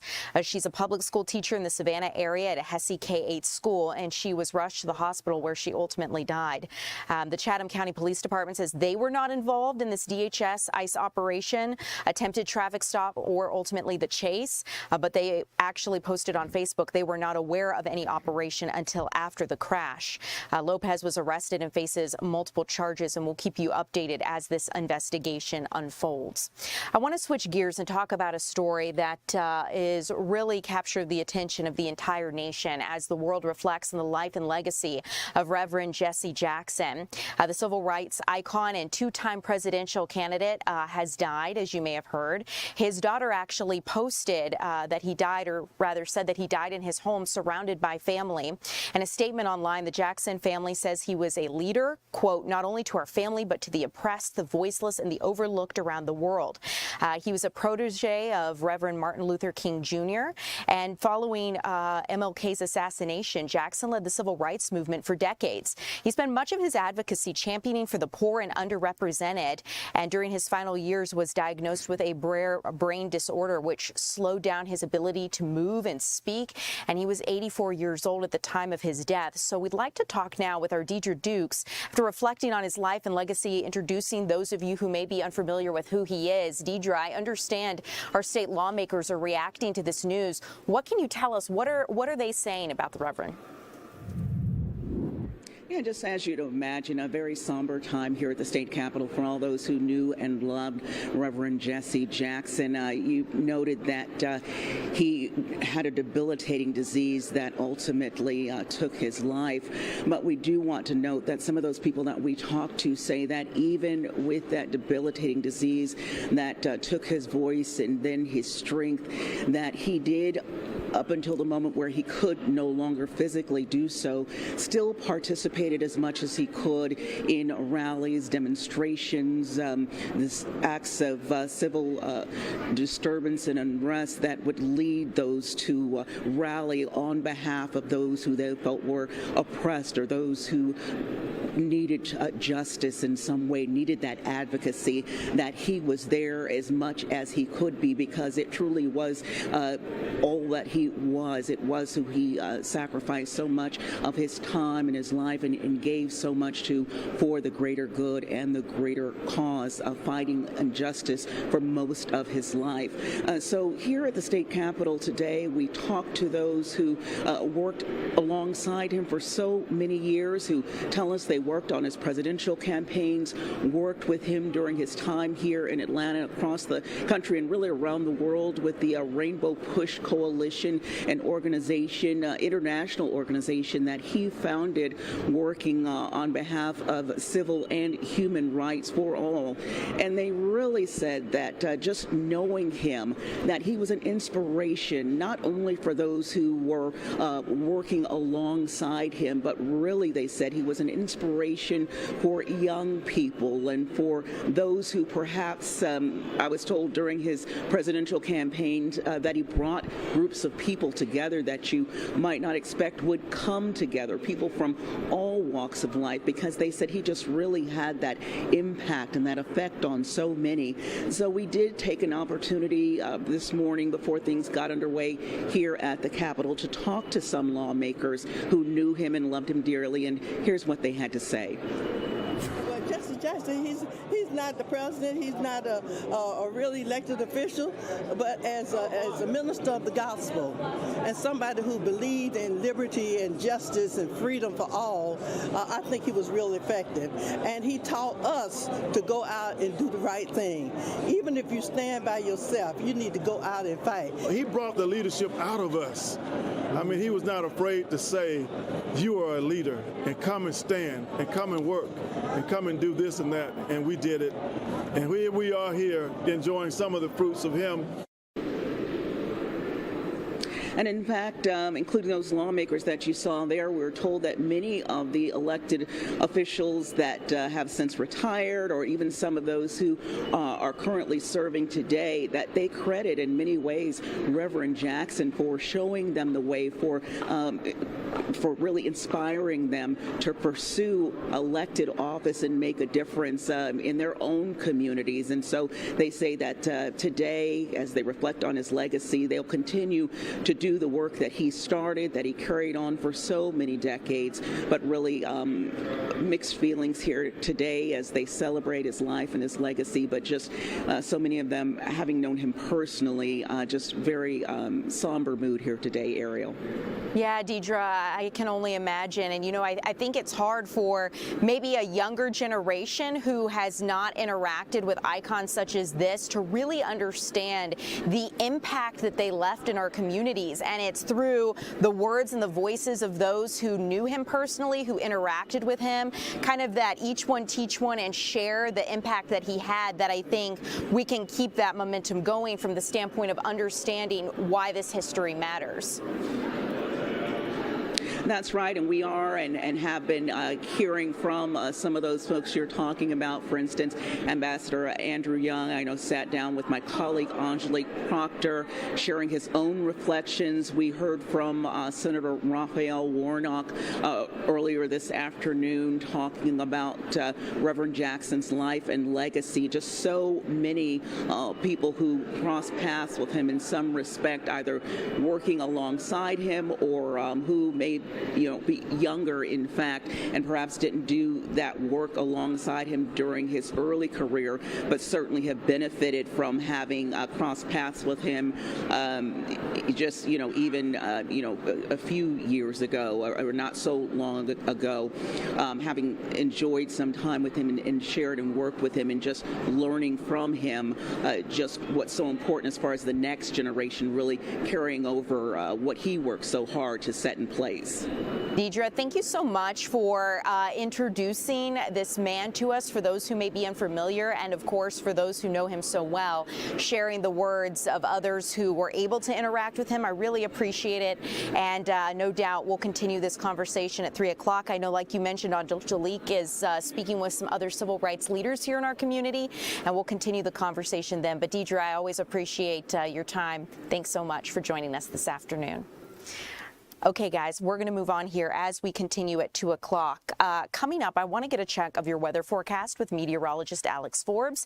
We know you're watching us from all over. If you're here on TikTok, YouTube, and you have a question about some of the stories we're covering or a story you want to see covered, let me know and I'll look it up for you. But for those of us watching here in the Atlanta metro area, we're going to check on your weather forecast coming up.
Welcome back, everyone. Happy Tuesday. I'm Ariel Onstad here with meteorologist Alex Forbes. And full confession, you guys, before we came back, I was talking with Alex and I was like, okay, so we'll do a few minutes of weather. You know, it's sunny outside. It feels warm. You probably don't have that much to go over, right? And Alex said, think again. Watch this. Oh. Yeah. So, look, I mean, it feels fantastic outside. Got the short sleeves on. Yeah. And that's going to be the case here for the next couple of days. But it's February, so this isn't the norm, and it's not here to stay. 68 in Atlanta right now, 67 over in Canton, 65 in Blairsville, and it is warm across the area. 72 right now in Rome and 70 over in Eatonton. Today, I do expect Atlanta to hit 70, and in fact, we're already exceeding our high temperatures in just a couple of spots. But look at this, Wednesday, Thursday, Friday, we are going to put some high temperature records in jeopardy. So for tomorrow, I'm forecasting 72, the record high is 75. Thursday, I'm forecasting 75, the record is 78. And 77, the forecast for Friday. That's the closest we're going to come as of now. Well, not as of now. The record is 78. So into the evening tonight, temperatures going to begin to slip from where they are now down into the 60s and 50s. But here's what I'm alluding to, all right? So we've got 70s for the next couple of days. But then look at next Monday. We get back down to 46 for a high temperature. So what happens between now and then? Well, it's going to rain. Well, first, let me show you Friday because this is going to be the warmest day. 74 in Canton, 74 in Gainesville, 70 in Athens. Mind you, our average high is 59, so we're going to be 15 to 20 degrees above average, and then we see that cool down begin to come in. Look at these overnight low temperatures. 31 Monday morning, 29 Tuesday morning. In fact, let's take a closer look. Monday across the area, see 20s up across the mountains. I expect wind chills in the teens. Monday morning, we're going to go from 77 to teens. And that's then a for jump. Tuesday morning, yeah. We could see some air temperatures in the teens Tuesday morning up across the North Georgia mountains. That's definitely in the cards. 20s as far south as the metro with a bit of a wind chill still around. But as I alluded to, we do have rain between now and then. The rain chances have gone up for Friday and Saturday, 70 and 60%. I think most people will see rain at some point during both days. The timing still remains a little bit in flux, but as we look ahead to Sunday, we've got the race down at Echo Park Speedway. The rain chance will be trailing off, only a 20% chance of that. And honestly, by race time, I expect it to be over. So 0.95 is what we have in the bucket at Hartsfield-Jackson. We need a lot more than that. We are just about 1.5 inches below average when you look at the month. Speaking of which, if you're wanting spring's arrival, it's still about 31 days away.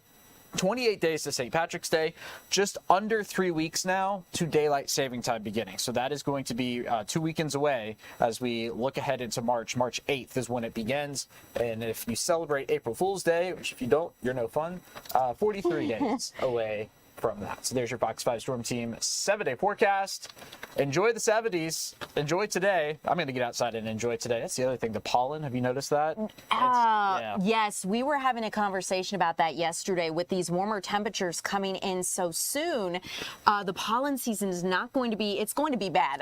There's no way to sugarcoat that. This morning's pollen count was high. Yeah. For February, a high pollen count in February. Yes, exactly. Why? Well, so the plants get fooled just as we Yeah. get fooled, except they don't have brains. So they don't know that it's February. They just know, oh, the temperature's warm. Yeah. And then it's going to cool back down again. Alex, this will be good to know. Hopefully the cold might kind of shock things again for a minute, that we don't get a reckoning of pollen. Yeah. Well, I just want the pollen to be held at bay, as I'm sure do many of you. Okay. Alex, thank you so much. I am updating something for a hit that is coming up, you guys. We're going to get a check of the latest with Nancy Guthrie here in the next little bit. But first, I want to continue on with the latest on inflation. So let's talk about it, because there's pretty much a disconnect between what consumers' expectations are on inflation and what the numbers on inflation are saying. President's Day, we saw gas prices drop. That was yesterday, to their lowest level since 2021. The national average hovering around $2.92 per gallon. But some people don't think it's time to celebrate, saying the overall cost of living is really just far too high. President Trump headed into this past holiday weekend celebrating the latest economic numbers. A new report showed a key measure of inflation slipped to nearly a 5-year low, slowing to just under 2.5% in January, down from the 0.7% hit in December. The decline brings the new inflation numbers closer to the Federal Reserve's goal of 2%. But still, economists are seeing this disconnect between these latest numbers and what consumers say they want from the federal government when it comes to their wallets. One economist is talking about how people really just want to go back to where prices were several years ago. And he's saying the reality is we're probably just not going to see that. The Trump administration's pointing to these latest economic numbers as a way to ramp up pressure on the Federal Reserve. They're trying to cut interest rates, and the Federal Reserve's next policy meeting is scheduled for March. In the meantime, I want to let you know where we stand with the funding fight over the Department of Homeland Security, because at this point, the TSA, FEMA, the Coast Guard, and Secret Service are all caught in the middle of this fight over immigration. And the reality is ICE, Border Patrol, and Customs Enforcement are all still funded because of the One Big Beautiful Bill. So while we saw yesterday a lot of federal offices were closed because of the federal holiday, the latest partial government shutdown is going to be felt starting today as a lot of these offices have reopened. There's no compromise to be seen. The impasse, again, like I mentioned, revolves around the oversight of immigrations officers. And keep in mind, while this is happening, Capitol Hill's a ghost town. It's something that's interesting to see as lawmakers are out of session for the week, and this deal doesn't seem close. Caught in the middle of this fight on ICE reforms are TSA, FEMA, the Coast Guard, and Secret Service. Border Czar Tom Homan reinforced that point, saying ICE has plenty of money and operations are going to move forward without issue. Democrats are confident Republicans are going to ultimately cave. And as to what's going to happen with next Tuesday's State of the Union address from President Trump, House Minority Leader Hakeem Jeffries says they're going to cross that bridge when they get to it, but they hope to get some resolution in advance. It may be some time before Americans feel the impacts of this partial government shutdown. TSA agents did get paid at the end of last week, so there aren't any issues yet. But the longer this drags out in the next couple of weeks or so, paychecks are going to get missed, and that could cause a chain reaction. So we'll continue to keep you updated as this unfolds. But in the meantime, I also want to mention very quickly, mentioning President Trump. President Trump is actually going to be visiting Dalton, Georgia, this Thursday, and this comes as early voting has just gotten underway in the 14th Congressional District. That district seat, you may remember, was held by Marjorie Taylor Greene, who recently resigned. And the president is now coming to that district to have a discussion on the economy as well as a whole host of other issues. We expect him to talk about affordability after a visit to a local business in Rome. This is according to the White House. One other thing to keep in mind is that Lookout Mountain Judicial Circuit District Attorney Clay Fuller has received President Trump's endorsement, so it is expected, I would not be surprised rather, if he were to make an appearance with the president there in Rome this coming Thursday. So we're going to keep you updated as we get new details from the White House. Keep in mind, a lot of these things aren't released until the day of, but traffic will likely be a mess in that area, so keep it in mind. But coming up, you guys, we're going to go out to Tucson, Arizona. We're going to check in on the latest regarding the Nancy Guthrie disappearance. We're getting new information from the sheriff about the glove that was discovered in the case. That's coming up.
Welcome in, everyone. I'm Ariel Onstadt. Thanks so much for being live here with us at 2 o'clock. I want to get you an update from the Pima County Sheriff's Office there in Tucson, Arizona, because they're saying the DNA from a glove found near Nancy Guthrie's home does not match the DNA found inside her home. The FBI says that glove appeared to match the glove the suspect was wearing in the doorbell camera video from the night that Guthrie went missing outside of her home more than 2 weeks ago, or rather from her home. But we're getting more information now from Fox's Asher Red, who joins us live from Tucson. And Asher, what more is the sheriff saying about this DNA? Well, Ariel, the sheriff is saying that this DNA also did not match any of the 19 million other DNA profiles already in the national DNA database known as CODIS. Interesting, because it's giving us kind of an understanding as to whether or not this person was known to investigators before. If they're not in CODIS, I'm assuming this person might not have a known criminal history. Is that something that we can deduce from what investigators are saying? Well, not that they don't have a known criminal history, but they may have not committed crimes that make their DNA available in the CODIS system. Now, experts say they could also use that DNA in a genealogy database, which could identify potential relatives of this individual. Meanwhile, the Sheriff's Department has cleared Nancy Guthrie's family as suspects in her disappearance, including her siblings and spouses. The sheriff here says that is because, you know, the Guthrie family has been nothing but cooperative with law enforcement during this investigation. Now, we spoke with a retired homicide detective about how investigators could have reached this conclusion without having a suspect in custody. One of the things that we look at is we look at background on people and do they have a criminal history, and in this case it doesn't seem that anybody in the family's ever been involved in crime. So that's the first thing that you take a look at. If a family member could have been involved in it, you're looking for an alibi, where he was, where she was, what they could have been doing. You try to verify that with other sources so that you can rule them out from doing the attack at the home like we saw in the video that has been put forth.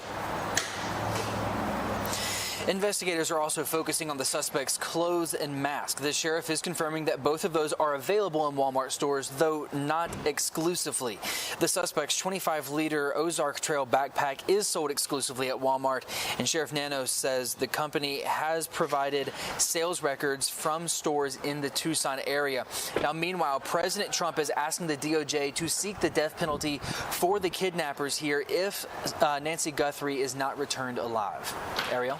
Yeah, Asher, this is definitely something that we're here. I'm looking through social media and just kind of looking through our TikTok and YouTube as people have been commenting on this case. I'd like to listen. I mean, I know you did interview Chris Nanos, and you were able to get a better understanding as to what is unfolding with this glove, or at least Fox News interview. So let's go ahead and listen to that interview with the sheriff now. On the glove that was found 2 miles away was submitted for CODIS, and I just heard that CODIS had no hits. No hits on the DNA found in the glove? Correct. So you are no closer to a suspect as a result of the DNA test, at least? As a result of CODIS. And Asher, it sounds like he hit upon the key point that you were just mentioning, which is no closer to a suspect based on CODIS, but if there was another database or another place that this DNA could be tested, potentially that could open new doors? It could, and that's why some of these experts are saying that investigators could possibly put this DNA in the genealogy database, which would be different. It doesn't go through the criminal records of people who have committed crimes in this CODIS database. Instead, it just looks at genealogy. Who could the relatives be? Kind of backdooring their way into making contact with this person, just to see if they can be questioned, if they can, shed some light on, if they had anything to do do with this, because the FBI has said that that glove that was found 2 miles from Nancy Guthrie's house appears to match the glove that the suspect was wearing in that video, but it doesn't mean that it is the glove. The investigators just want to figure that part out. Yeah, I appreciate that update, Asher. This is really interesting to see what the genealogy research could indicate for investigators. I know that in the past few years we've seen this kind of branch of criminal forensics expand, and it has helped solve a lot of different cases, basically using, your genes and what families you're connected to be able to solve crimes. So we'll continue to stay updated to you as we get any new information. But Asher, thank you so much for joining us live and letting us know where this stands this afternoon. Guys, as we continue along here, we're going to continue to keep you updated on this case right here on Fox Local. But I want to get to some other news of the day that deals with artificial intelligence, because the Pentagon right now is reviewing a contract with artificial intelligence company Anthropic. And Anthropic is basically the parent company of Claude, this new AI tool that some have likened to the major competitor to OpenAI's ChatGPT. But Defense Secretary Pete Hegseth is allegedly close to cutting ties with this AI giant. Anthropic's Claude is the only AI model that is available in the United States military's classified system. For months, the Pentagon and the Department of War have been reportedly discussing the military's terms of use for Claude. Anthropic doesn't want to have Claude used to develop weaponry that engages without human input. So basically, they're saying we don't want artificial intelligence to be used to kill others without human input. They also want to make sure their products are not being used for mass surveillance on Americans. However, according to a report by Axios, the Defense Department's leaders have said those terms would confine the military and would be difficult to work under. And that's a reason why Secretary Pete Hegseth is taking a look at potentially nixing that contract. Something else I want to continue to keep you updated on regarding artificial intelligence involves something from ByteDance, this Chinese tech giant. You would probably know ByteDance as being the former parent company of TikTok. Well, they have a AI generating video program called Cdance, and Hollywood is now complaining that this AI video making program Cdance is making videos infringing on their copyright. We've seen videos you may have seen on TikTok where Cdance can make realistic CGI type videos in just seconds with a prompt. And at this point, Cdance 2.0 allows its users to do this very organically.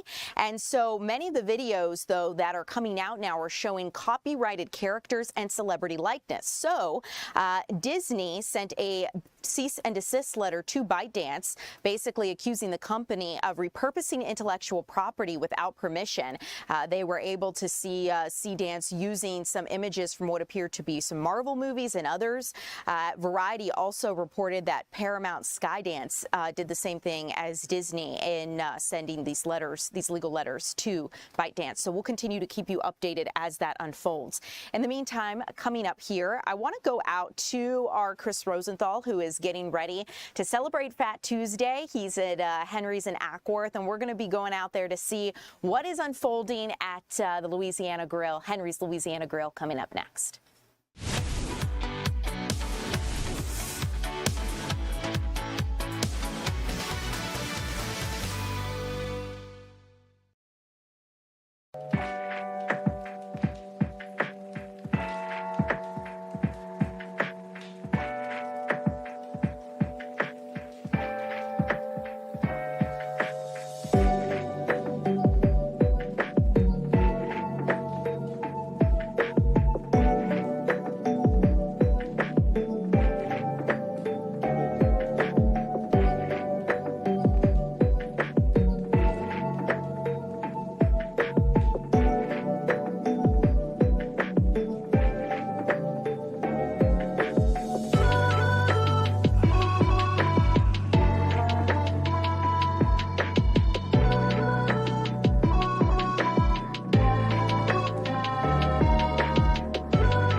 Welcome back, everyone. I'm Ariel Onstadt. Thanks so much for being here on our Tuesday afternoon. We've been covering a lot on this Tuesday afternoon. So I'd like to switch it up and go out to Ackworth here in Georgia to celebrate Fat Tuesday with our Chris Rosenthal. Chris, it looks like you're in the spirit. I see you got the beads. I hope you didn't pick them up off the floor. You know, it looks like you're ready. What's happening there at Henry's? Absolutely, yeah. You know, this is really the kind of the place to be to celebrate Fat Tuesday, to celebrate Mardi Gras, and maybe to get a little bit fat. I had a pretty big lunch here myself. The crawfish etouffee is really good. This place was packed. The bar was packed here even by 11:30 or so, and we got, you know, the man of the hour here. We got Henry here. Chef Henry here. Yeah, baby. And number one drink for Mardi Gras. What is this here you're drinking here? Hurricane. Oh. And I'm gonna find somebody to give it to. Whoa, there we go. Happy Mardi Gras. There you go. Yeah, happy Mardi Gras, Henry. Happy Mardi Gras, everyone. I'm gonna throw up a little beads over here on this. This is the big tradition here. Toss the beads out. Let's see if you can make it. Oh! All right, here we go. I can do it. Happy Mardi Gras, y'all. Here we go, baby.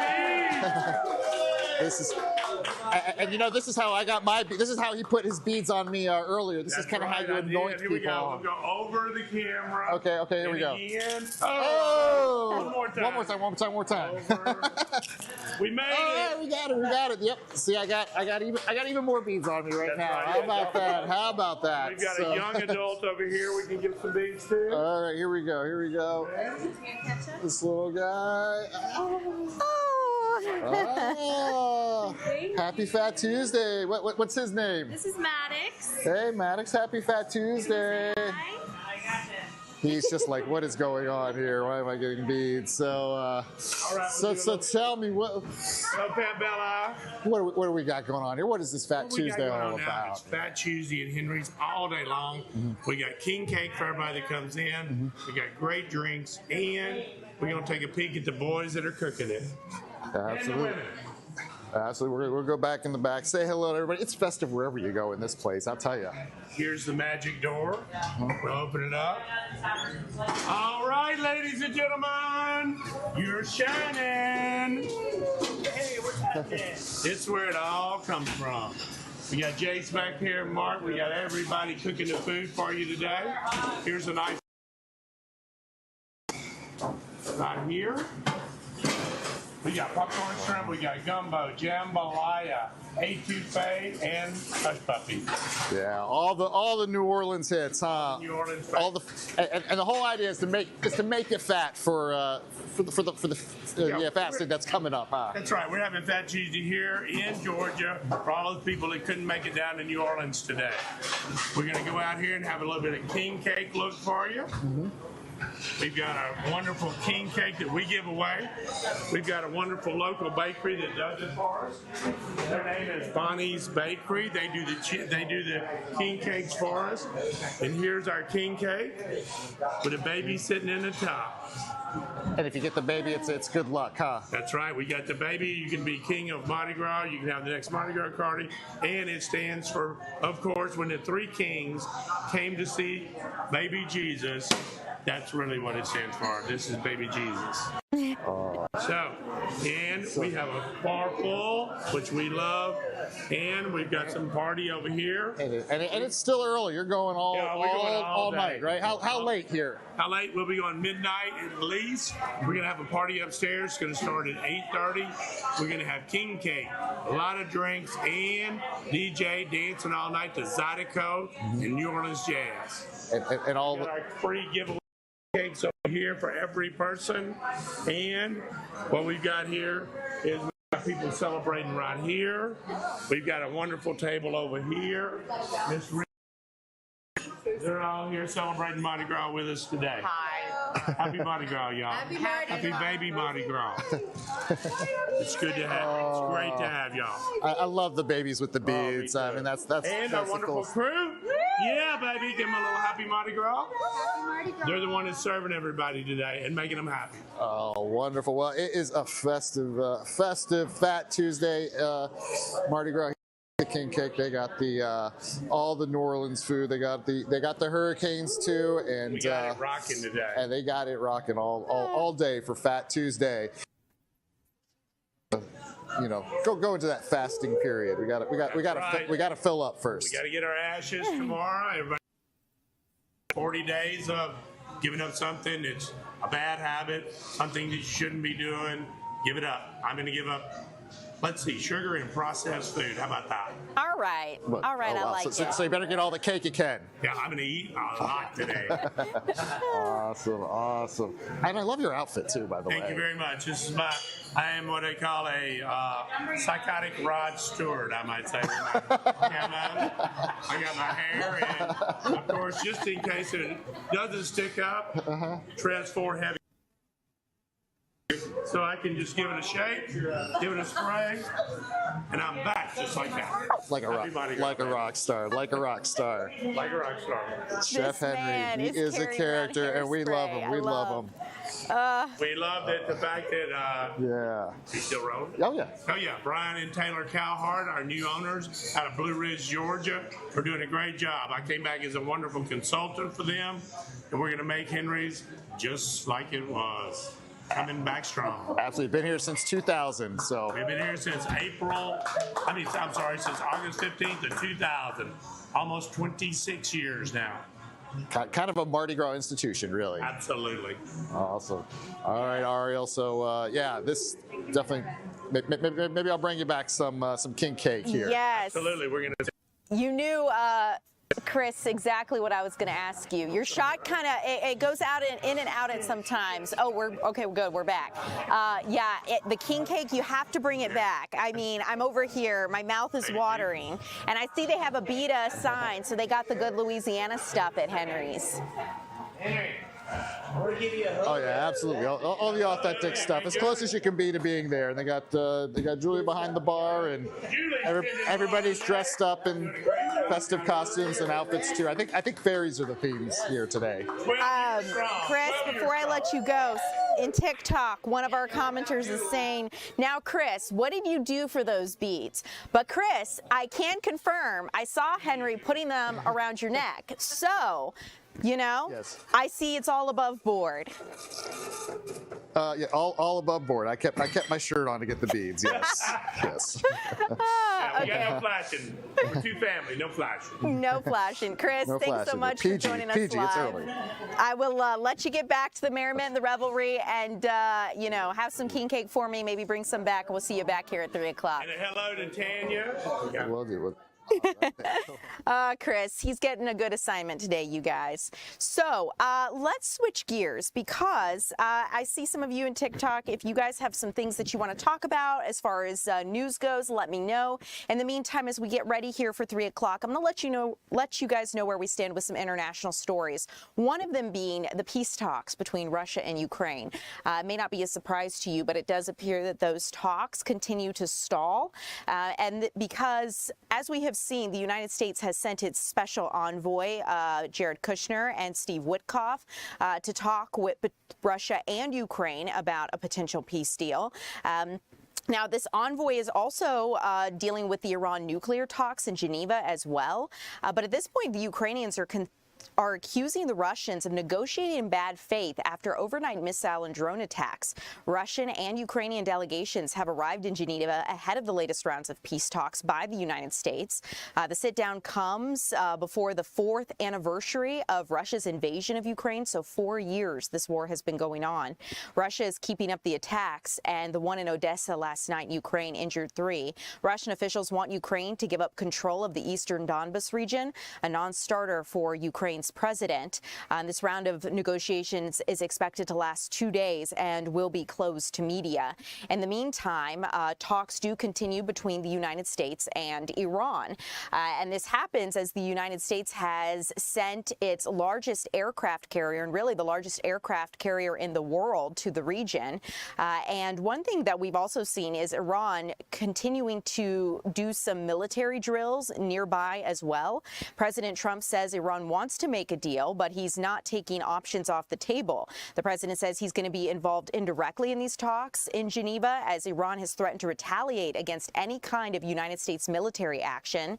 We've seen images from the Strait of Hormuz that shows naval exercises on behalf of Iran, and this is really a critical choke point for oil shipments in the region, so it could lead to, if this escalates, it could lead to a global situation of tension. And at issue really between the United States and Iran is Iran's nuclear and missile programs and its support of proxy militant groups in the region. So think Hamas, Hezbollah. The United States is giving the talks a chance, but they are sending that second U.S. aircraft carrier I mentioned, the USS Gerald Ford, to the region. There were major protests around the world over the weekend pushing for regime change in Iran, but that is not something that the United States has really entertained seriously at this point, at least publicly. And so we'll continue to keep you updated as we get new information on this. But a final story here, you guys, that I want to let you know about is that the Trump administration has been ordered to restore a George Washington slavery exhibit in Philadelphia. District Judge Cynthia Roof ruled that all materials must be restored to their original condition and placed back inside of that lawsuit, or placed back inside of that site there as the lawsuit is challenging the removal, and this plays out in court. So this exhibit, in case you don't know, is located at the president's house site and highlights the stories of 9 enslaved persons who were held by George Washington. The ruling comes after the city of Philadelphia sued the White House, the Trump administration, in January after the National Park Service removed these exploratory panels. The National Park Service removed them after President Trump signed an executive order that intended to ensure museums, parks, and landmarks don't, quote, inappropriately disparage Americans, past or living. Now, the judge did not reveal a timeline for when that exhibit had to be restored by, and federal officials can appeal the ruling, but we'll keep you updated as this unfolds. In the meantime, I want to bring you back out here to the desk as we gear up for 3 o'clock with our Tom Haynes. Tom, what are we looking at? All right, Ariel, just a busy Tuesday afternoon of news. It is coming fast and furious. We have the latest on the verdict in the Tara Baker murder trial. Also going to check in with our Angelique Proctor for local reaction on the passing of civil rights icon Jesse Jackson. That is reverberating not only throughout the nation, but certainly throughout our community. President Trump also set to visit our state this week, and we're going to have the very latest on the president's reasoning for visiting here and what he hopes to accomplish during this special election coming up here in our state. So a lot of news to get to. We're going to check on our forecast. Just a gorgeous week so far, but will it continue? I think we're looking at some rain here coming up in the next couple of days. Alex said some cooler temperatures, so see what Jonathan's going to tell us. All right. Coming up at 3. Okay. Guys, thanks so much for being with us. I'm Ariel Onstadt. Let's get you to 3 o'clock coming up next.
everybody. Welcome to the 3 p.m. streaming hour here on Fox Local. I'm Tom Haynes, joined by Tyler Fingert, who's been covering every aspect of the Tara Baker murder trial for us.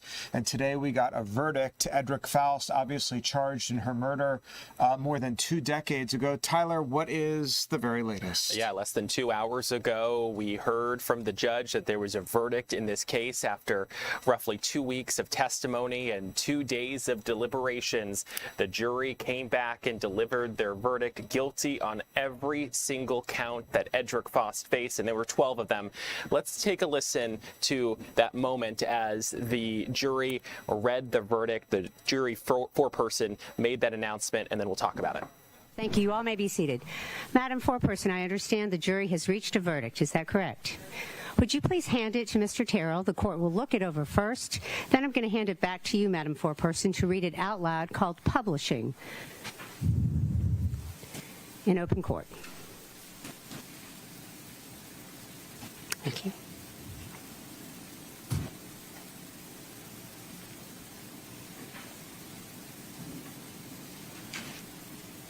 All right, Madam Foreperson, if you would read the verdict from top to bottom. You may remain seated. If it's easier for you to stand, you certainly can. If you'll pull that microphone in front of you down to you, read it from top to bottom. It is called, again, publishing the verdict. Thank you. You may proceed.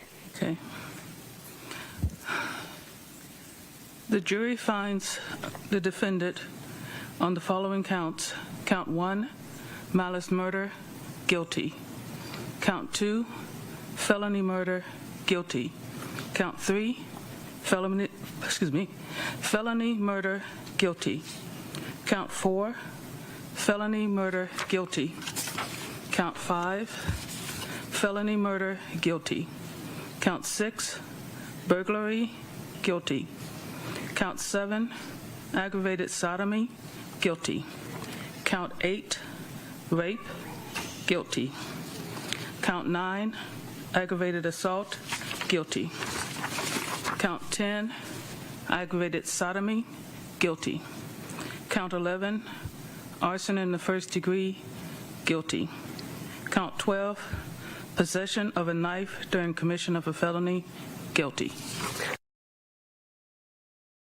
Yep, 12 counts here. That is what he was found guilty on, every single charge, from malice murder, felony murder, rape, aggravated sodomy, burglary, all of that. The jury, after deliberating, decided that they felt that beyond a reasonable doubt that Edrick Faust was guilty of killing Tara Baker and committing all the crimes against her 25 years ago. So this happened in January of 2001. Yeah. We're February of 2026. So 25 years and 1 month, the family of Tara Baker has been waiting for justice, and they likely are probably ecstatic that they finally are getting the closure after so long. And this deliberation, the deliberations came roughly 8 hours yesterday, 4 hours today. They had a couple questions throughout that deliberation time. Yesterday, they listened to a roughly 4-hour tape of testimony from the trial so they can try to remember some stuff about what was transpired over that 2-week period. Today, they asked to review Faust's interview with GBI agents when investigators asked him to explain why his DNA was found on Baker. And so essentially, this is the quote I want to read. The end of that clip, which was roughly 20 minutes, you can hear the investigators ask if you can help us understand why your DNA is in that house. Help us. I'm here to exonerate just as much as I'm here to hunt. And his response to that basically was, take me to jail.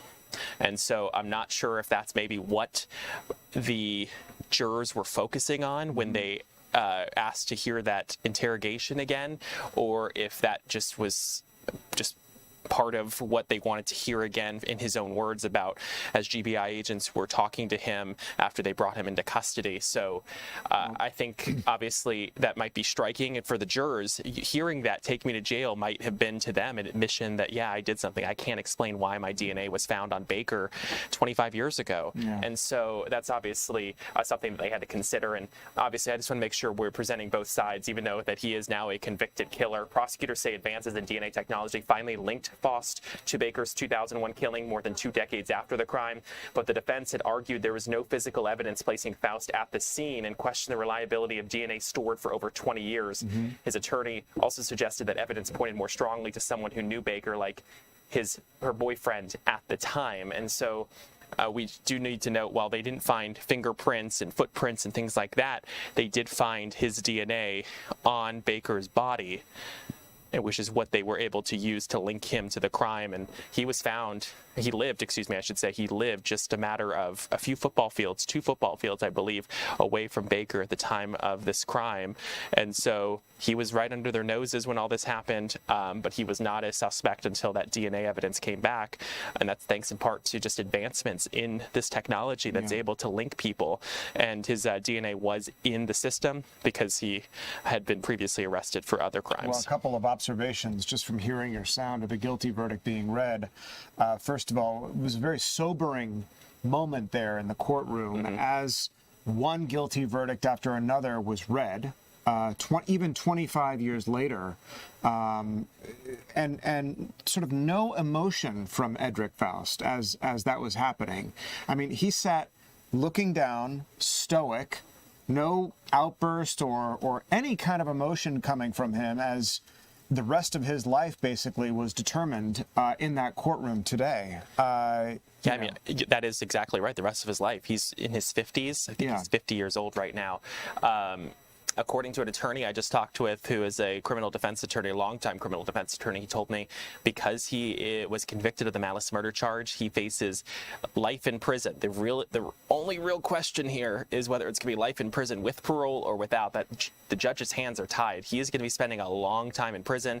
We know if he does get life in prison with parole, he starts to become eligible after 30 years. But we know that the parole board here in Georgia has been very unwilling to let people out at that 30-year mark. It usually takes a lot longer than that if they do let them out at all. And so it's going to be interesting to see how the sentencing hearing plays out on Thursday at 3 p.m. Fox Local, Fox 5. We're going to be covering it. If you were watching at 1 o'clock here on the stream with myself and Jasmine Cornell, you would have seen this play out live right here on Fox 5 News Live at 1 and all of our streaming platforms, Fox Local, Facebook, YouTube, and TikTok. It's been something that our followers on social media have been talking so much about because of the twists and turns and in this case and the nature with which the prosecution had to prove Faust's guilt. All right. You had the DNA evidence, which the defense tried to argue was more than 20 years old. There was a lot of rancor in the courtroom as well between the judge and defense counsel. I believe at one point he was held in contempt during this case. On the very first day during opening arguments. So it's going to be today, no doubt, was extremely interesting. Perhaps not a surprise to a lot of people who've been following this case. But Thursday, as you said, in terms of punishment rendered, will certainly be interesting as well. And I would love to hear from the jurors because I'll admit I covered this case from basically the beginning during the trial.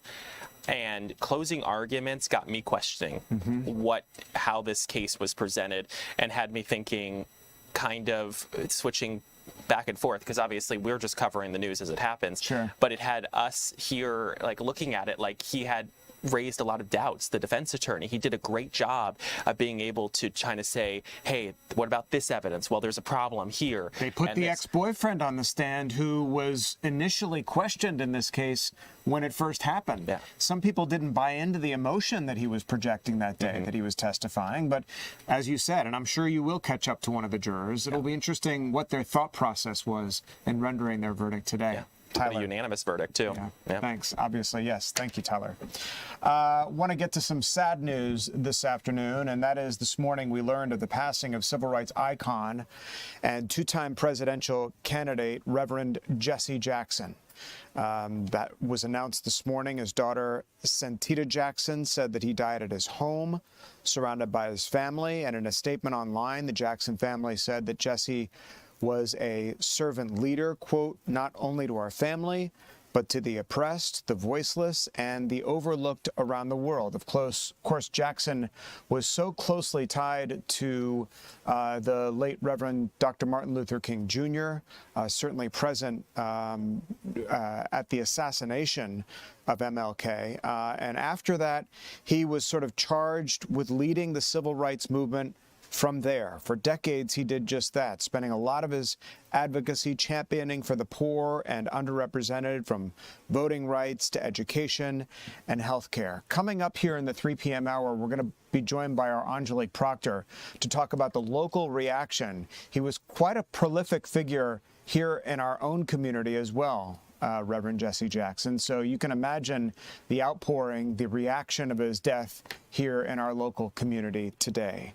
President Trump will visit our area coming up here this week. He's going to be up in northwest Georgia. There is, as you know, a special election up there to replace Marjorie Taylor Greene, somebody that had originally been a ferocious supporter of the president, but the two had a major political falling out of late.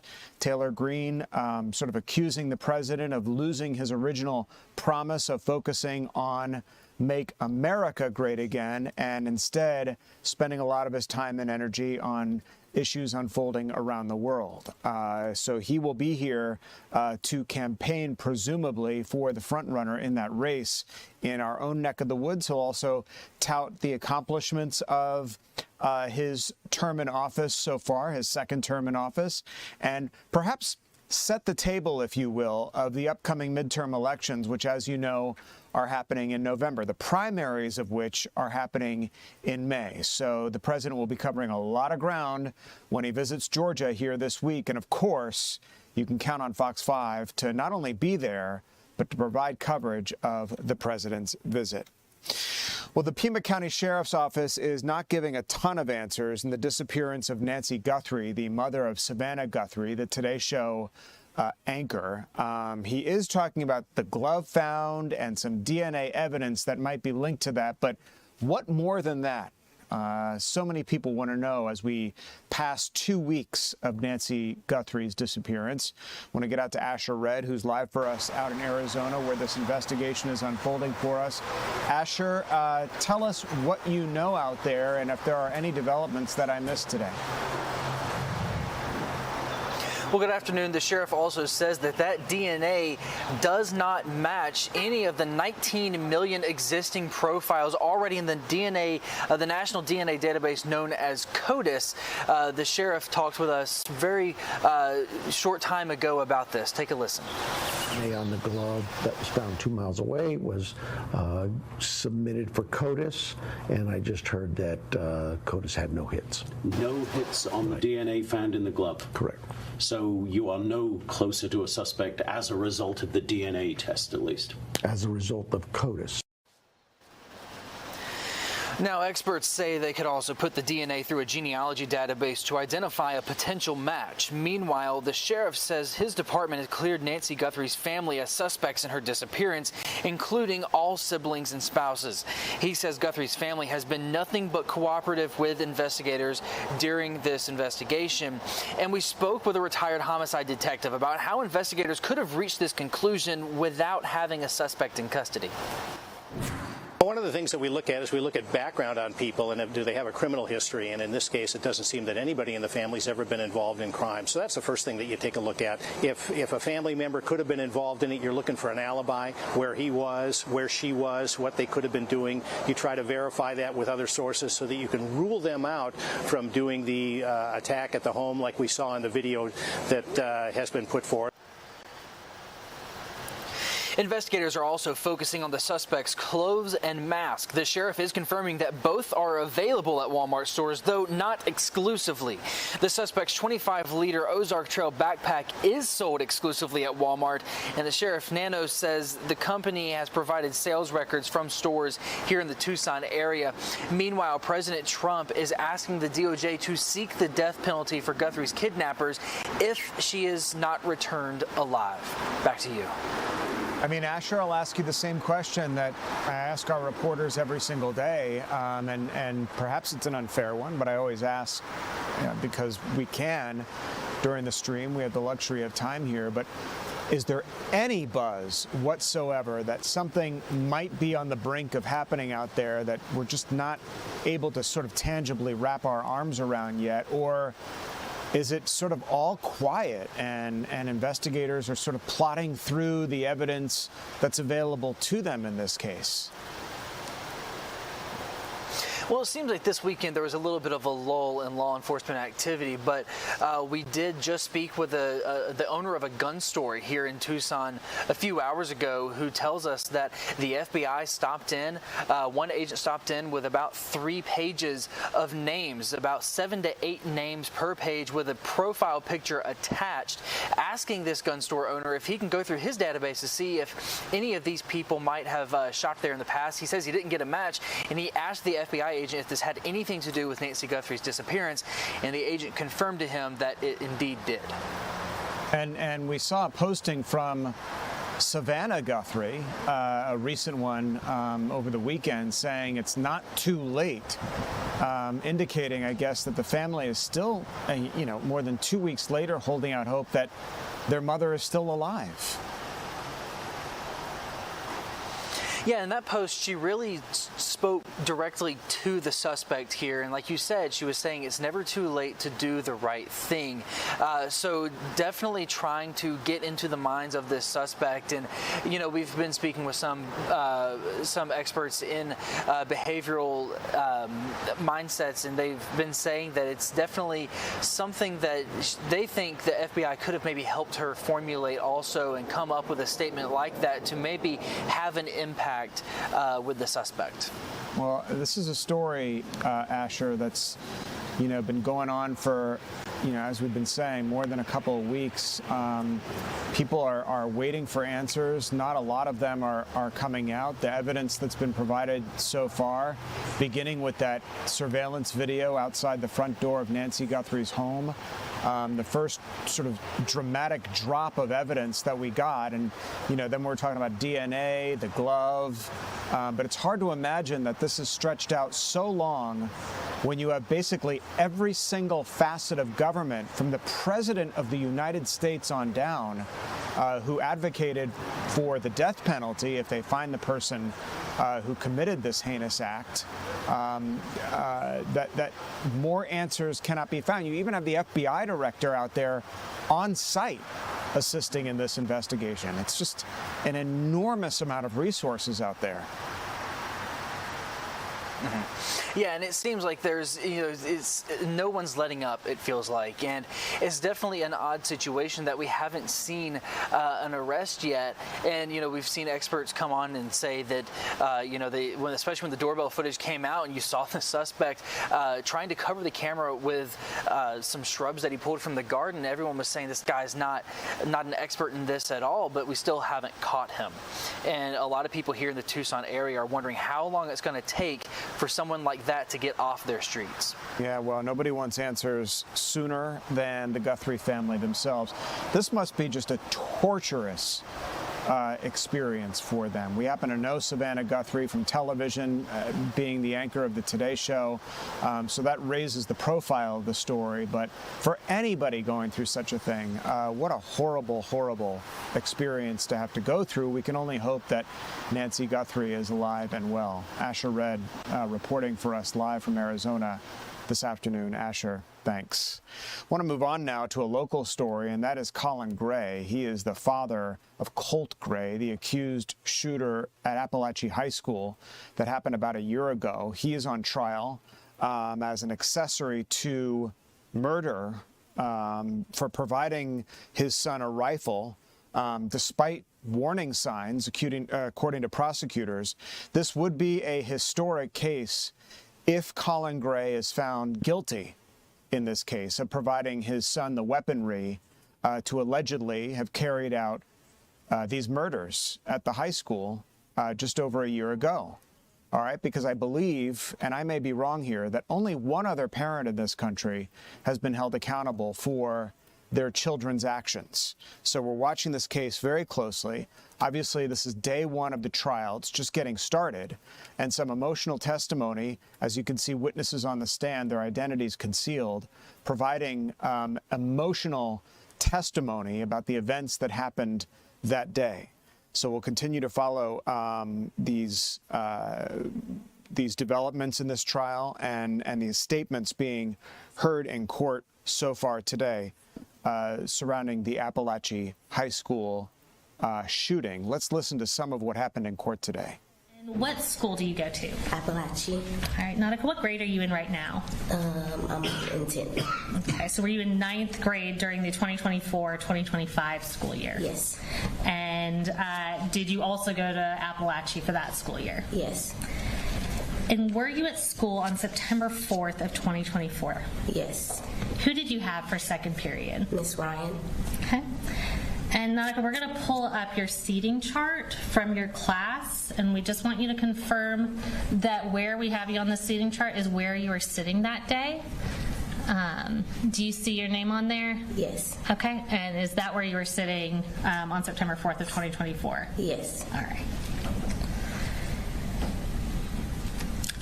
So Nautica, I want you to tell me about when you first realized something was wrong that day.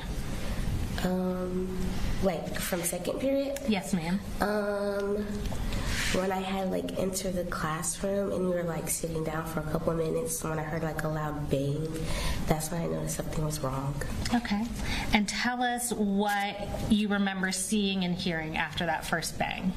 When the first bang went off, I remember my teacher falling to the floor, and then Taylor in front of me. I remember seeing her fall down before I turned around and saw there was somebody at the door with a weapon, and then everybody else fell down to the floor and kind of ran closer to Miss Ryan and gathered against the wall. Okay. How long did it feel like there was shooting going on in the classroom to you? I don't really know. It felt like it was kind of fast, but at the same point, it felt like we were in there for a long time. Okay. And after it stopped, what do you remember? I remember Miss Ryan pulling me, Natalie, and Melanie to the side of the room and checking us to see if we're okay. And I remember Mr. Edwards and Mr. Edwards and Tyler going to the door to barricade it. Mm-hmm. I remember Melody, she had blood all on her arm. I remember her blood was getting on the side of me because I was kind of laying on the side of her.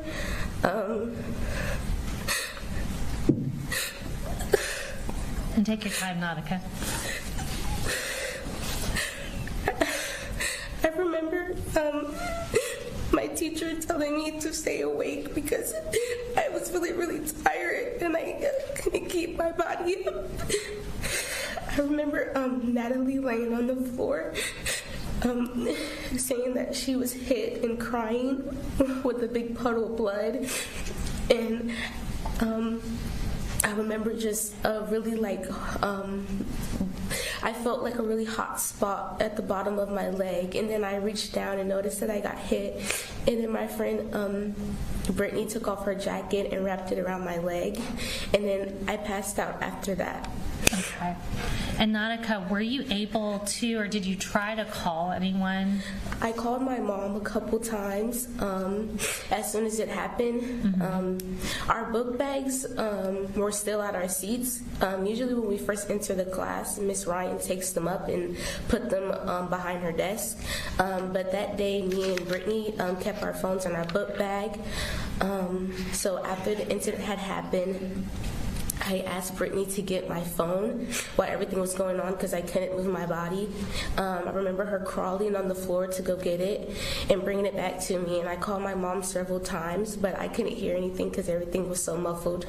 Okay, so were you having trouble hearing after the shooting? Yes. Okay. And I'm going to show. All right, you're listening to emotional testimony here by one of the students who was actually hit in the 2024 mass shooting at Apalachee High School here in our state, hit in the leg. She said that she just happened to have her cell phone in her backpack that day, and the phones usually get collected by the teacher until the end of class, in which they get returned to the students. But that day, for some reason, the phone was in her backpack, and after she was shot, watching her friend, by the way, as she just testified, laying on the floor in a pool of blood, as if that sight alone wasn't emotional enough. She too was dealing with her own gunshot wound, obviously injured and recovered now, but able to call out to her mother and to tell her that, you know, she'd been a victim of this horrific school shooting at Apalachee. Colin Gray, day 2 of testimony in his trial, the father of Colin Gray, the accused shooter in the Apalachee High School shooting back in 24, on trial for giving his son the rifle, according to prosecutors, despite warning signs from his own son. We're going to continue to follow that trial as it unfolds, and when we come back here, meteorologist Jonathan Stacy is waiting to let us know if this glorious weather that we're experiencing today is going to last throughout the rest of the work week. We'll be right back.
Welcome back, everybody. Hope you're having a terrific Tuesday here with meteorologist Jonathan Stacy. Speaking of terrific, how about the weather outside?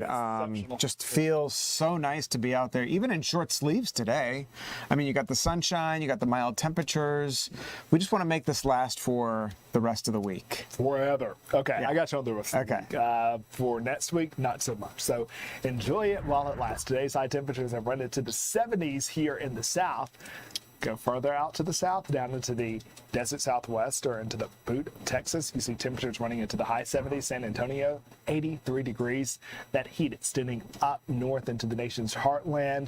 The Dakotas even getting in on some unusually warm air, and it will continue to slide to the east into the mid-Atlantic, by the latter part of the week, but first he has to take a trip through the Great Plains and the Great Lakes states down through the Ohio River Valley. And yes, we'll participate in even warmer temperatures as that swath of warmth, unusual February warmth, teases us here in the southeast. So for tomorrow, this is what I have on tap. 72 degrees. We'll have a fair amount of cloud cover tomorrow, so I think that could block some of the sun's rays. Therefore, temperatures may not actually reach 70 degrees tomorrow in Carrollton. Make your way down 85 into Noonan, 68 degrees. It looks like 70s will definitely be allowed as you move out east, Covington to Eaton, 70 and 71 degrees. There's an opportunity for us to flirt with some records over the next couple of days. Wednesday and Thursday look like they're likely not going to happen. Once again, we'll have a decent amount of cloud cover, but winds coming in out of the southwest will aid in the bed. It's a pretty steady warm-up despite the stifling cloud cover. By Friday, my high is at 77 degrees. The current record stands at 78 degrees set back in 1986, so that is definitely possible. But the here and now gives us temperatures on either side of the 70-degree mark. Congratulations, Rome and Eaton. You've made it there. You're at 72 degrees. And Atlanta, perhaps, I think we can do it over the next hour. Slide a 70-degree temperature in before the day's all said and done. As day turns to night, here's what is on tap. You can see here the sun goes down. The temperatures take a slow slide into the 50s, 9 o'clock, 58 degrees. And then the clouds start moving in. And those clouds will lay hold and have a firm grip on us for the second day if you are off President's Day, it's the second day of the work week. But for the middle day of the week, Wednesday, you can see here we could even have a whisper of rain, an isolated shower, widely scattered possible by Thursday. But it looks like the heavier activity moves in Friday afternoon, and it continues to abide with us into the first part of the weekend. Saturday, we could even crank a rumble of thunder.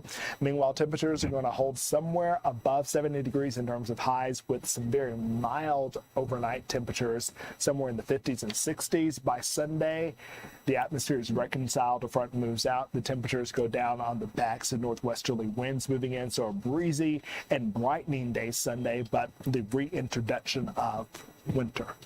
Right, because you guys don't call spring till March 1st. Yeah. Meteorological spring doesn't happen until like mid-March. Right, yeah. So we're not done with it yet. Interesting how this weekend the nasty day is going to be Saturday.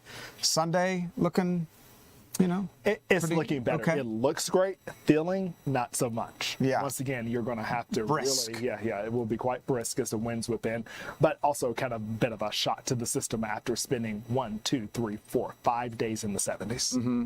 Yeah. I mean, I'm just saying, whereas last weekend, Sunday was the crummy day. It's one of those kind of things. It's like Saturday. The weekend is always in play, but it's just which day is going to be the day in which you'll have a headache. You guys said that, these waves of rain that come through are so important. Oh, yeah. Especially for our drought-ridden area. We need to get some rain in here. But I like the way the rain comes during the spring months because it comes and it goes. And so we have a front that's going to kind of spend a little bit more time with us.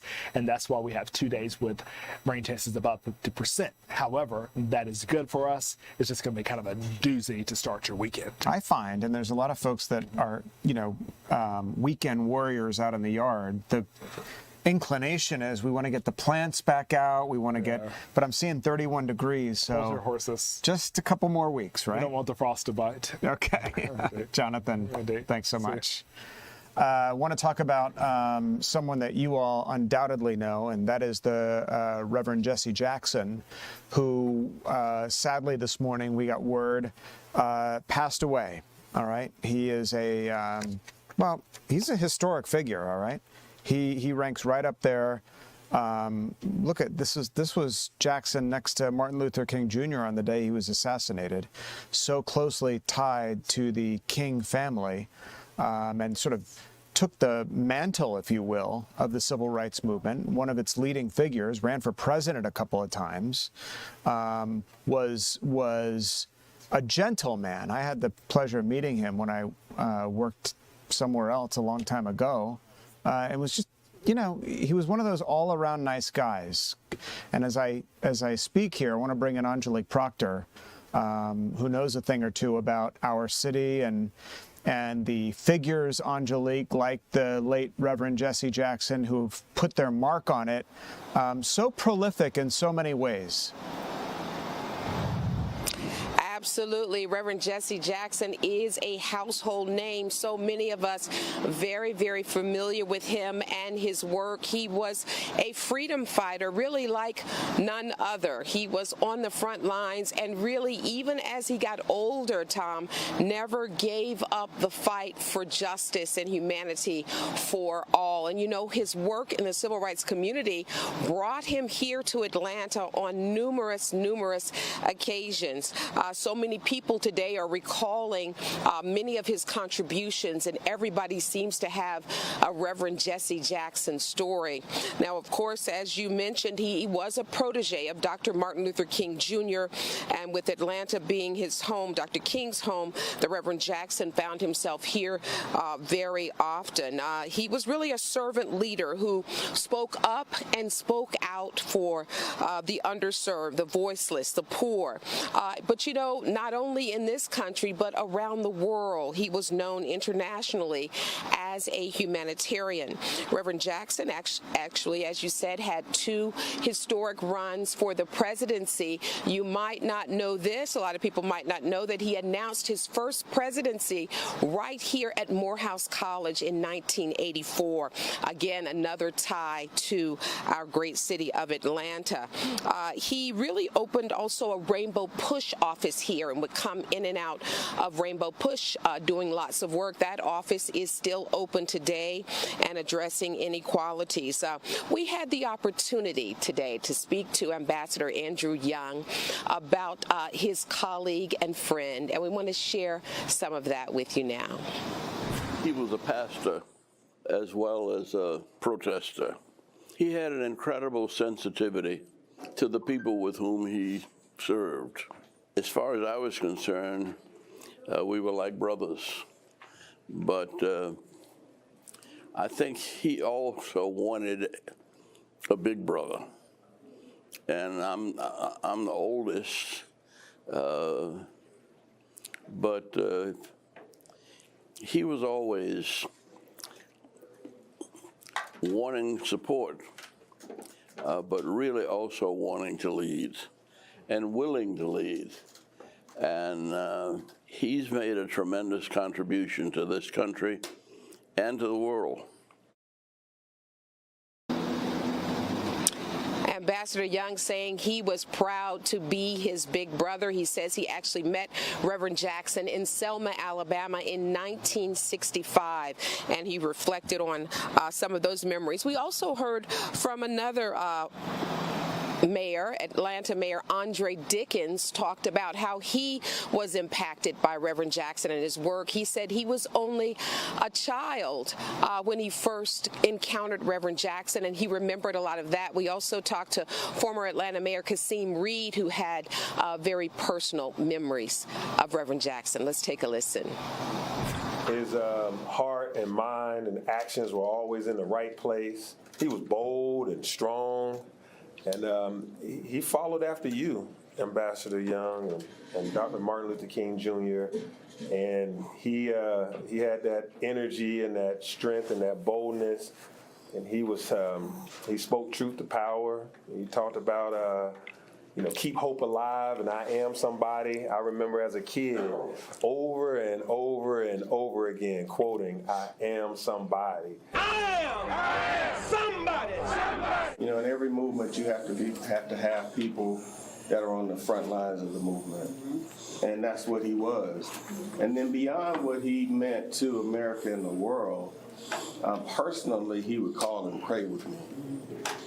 And so that's what I've been thinking about all the morning.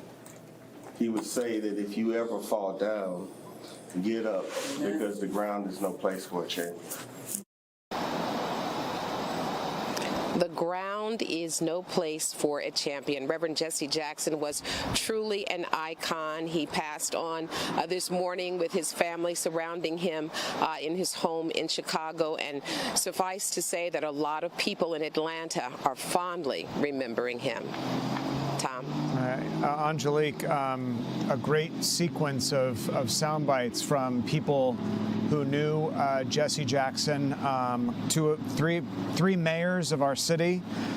You were talking about the fact that he had run for high office twice for President of the United States. And I was just thinking when you said that, how in many ways he was a trailblazer for our first African-American president, Barack Obama. He sort of laid the groundwork in a very meaningful and prolific way. And he wasn't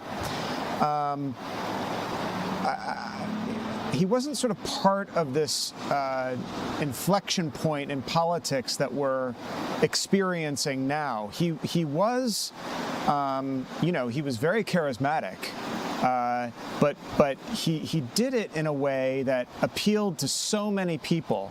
He, in person, was a very gentle and soft-spoken man.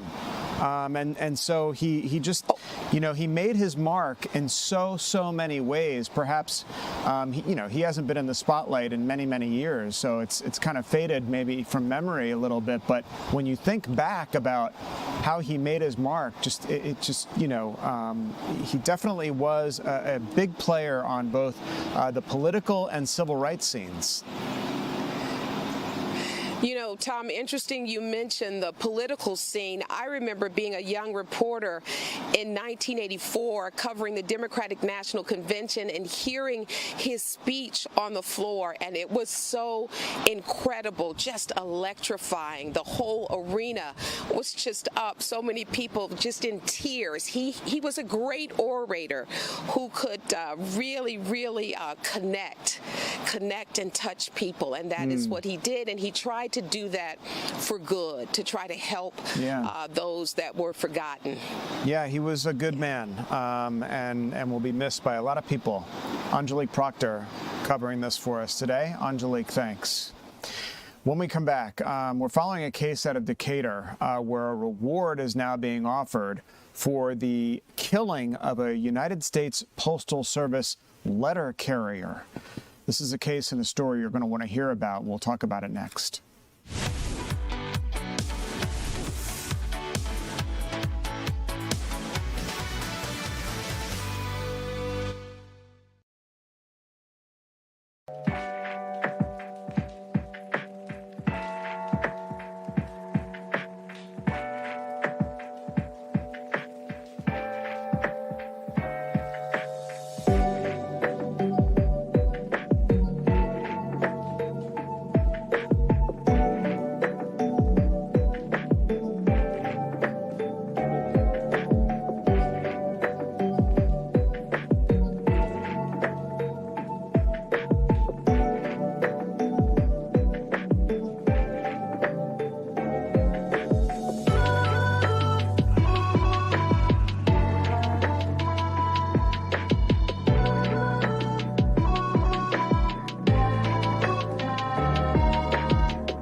Welcome back, everybody. Appreciate you streaming with us today here on Fox Local. So happy you're with us on this Tuesday afternoon. If you're streaming with us on our Fox Local streaming app on your mobile device, certainly glad you're watching today. If you're at home watching on your home TV through one of your streaming services, Roku, Apple TV, or your branded TV live channels, glad you're here too.